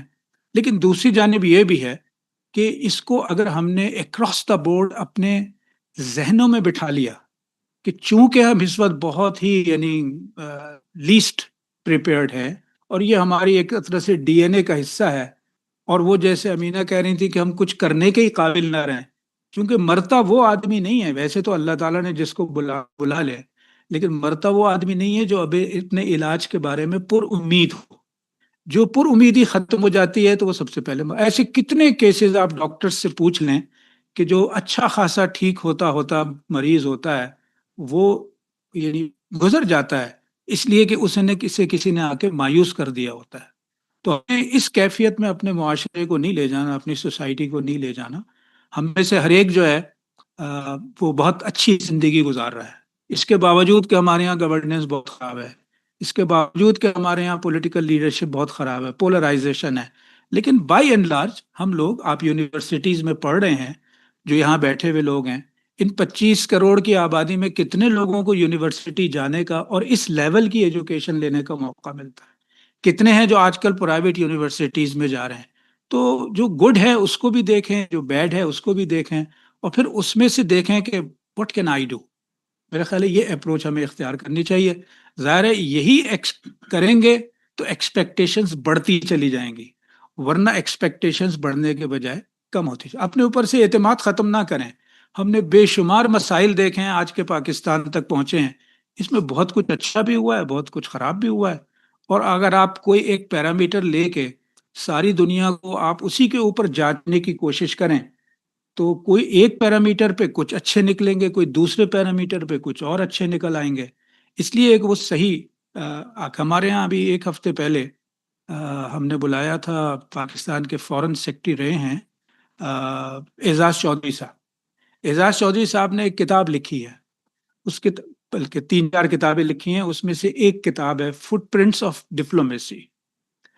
اس میں وہ اپنے بچپن کی بات کرتے ہیں، پھر اس کے کالج ڈیز کی بات کرتے ہیں. ایئر فورس انہوں نے جوائن کی تھی، پھر چھوڑنی پڑ گئی چونکہ ان کو ایئر سکنس تھی. پھر انہوں نے فورن سروس کی ٹریننگ جوائن کی. وہ اپنے ایک سینئر کو یاد کر رہے تھے. سینئر کو انہوں نے کہا اس سینئر نے مجھے پہلے دن جو سبق دیا وہ سبق میری زندگی میں بہت کام آیا. وہ سبق یہ تھا کہ اس نے یہ کہا کہ دیکھو لائف میں اونچ نیچ آتی رہتی ہے. الفاظ کچھ اور ہوں گے، میں آپ کو اس کا میسج بتا رہا ہوں. لائف میں اونچ نیچ آتی رہتی ہے. تم نے سروس جوائن کی ہے، تمہیں کچھ نیگیٹوز ملیں گے. اگر تم نے اس کو برداشت کرنا سیکھ لیا اور اپنا رول ادا کرتے رہے تو پازیٹیوز بھی ملیں گے. اور جس دن تم ریٹائر ہوگے اور تم بیلنس کر کے دیکھو گے تو معلوم ہوگا کہ یہ تو برابر ہو گیا. تو وہ کہتے ہیں کہ مجھے تو یہ لائف میں نظر آیا کہ پہلے 17 سال فورن آفس میں جن لوگوں کا انٹریکشن کبھی ہو انہیں معلوم ہوگا کہ فورن آفس میں اچھی پوسٹنگ یہ ایک بہت بڑا لوگوں کی اسپائریشن ہوتی ہے. اچھی پوسٹنگ کا مطلب یہ ہے مجھے کسی ویسٹرن کنٹری میں مل جائے، امریکہ میں مل جائے، کینیڈا میں مل جائے، اور باقی اگر آپ کو کہیں کینیا میں مل جائے تو یہ تو بڑی خراب پوسٹنگ ہے. تو انہوں نے کہا پہلے 17 سال میرے ایسے ہی گزرے کہ مجھے لگتا تھا کہ مجھے ہر دفعہ خراب پوسٹنگ ملتی ہے یا کم تر درجے کی پوسٹنگ ملتی ہے. لیکن اب میں ریٹائر ہو کے دیکھتا ہوں کہ ان 17 سالوں کے بعد ہائیسٹ پوزیشنز لی ہیں، اچھی سے اچھی پوزیشنز. تو میرا خیال ہے لائف کو ایز اے ہول دیکھنا چاہیے. اور آخری بات کے طور پہ یہ نہیں بھولنا چاہیے کہ دنیا کا نظام جو ہے یہ کوئی چلا رہا ہے. اس میں at the end of the day ہمارا ٹیسٹ ہے کہ جو چلا رہا ہے اس نے جو فریم ورک بنایا تھا اس فریم ورک میں ہم کتنا ہے. یہ جو آپ کہتے ہیں کہ نیچر بیسڈ سولوشن، تو یہ اچھے الفاظ ہے، وہی ٹرمنالوجی کا کھیل ہے، لیکن اس کا مطلب یہ جو ڈیوائن گائیڈنس ہے اس لائف کو لائیں نا، ایز این انڈیویجول بھی اور ایز اے ہول بھی. یہاں کے مجھے ایک افسوس ہو رہا ہے، اور میرا خیال ہے آئندہ ہماری ٹائم کی پلاننگ صحیح ہونی چاہیے. تو میں تو نماز پڑھ کے ہی آیا تھا، امینہ آپ کو بھی جانا پڑا، اور بھی دوستوں میں سے کچھ گئے ہیں، تو یہ نماز کا وقت جو ہے اس میں نکل گیا ہماری ٹائم پلاننگ، تو اس پہ افسوس. لیکن آپ سب کو مبارکباد کہ ہم نے بہت اچھا یہ ڈسکشن بھی کیا ہے، اور میرا خیال ہے ہم اپنی جگہ جیسے میں نے کہا اپنا کام کریں گے. یہ بات بھی آپ نے بالکل ٹھیک کہی تھی کہ اب 3 تاریخ کو بیٹھ کے ہم کر رہے ہیں، لیکن دوسری جانب جیسے آپ نے ہی کہا کہ ہر سال ہوتی ہے، جو بات آج آپ نے کی ہے وہ اگر فوراً کام نہیں بھی آئے گی تو آنے والے دنوں میں انشاءاللہ تعالیٰ کام آئے گی. بہت بہت شکریہ.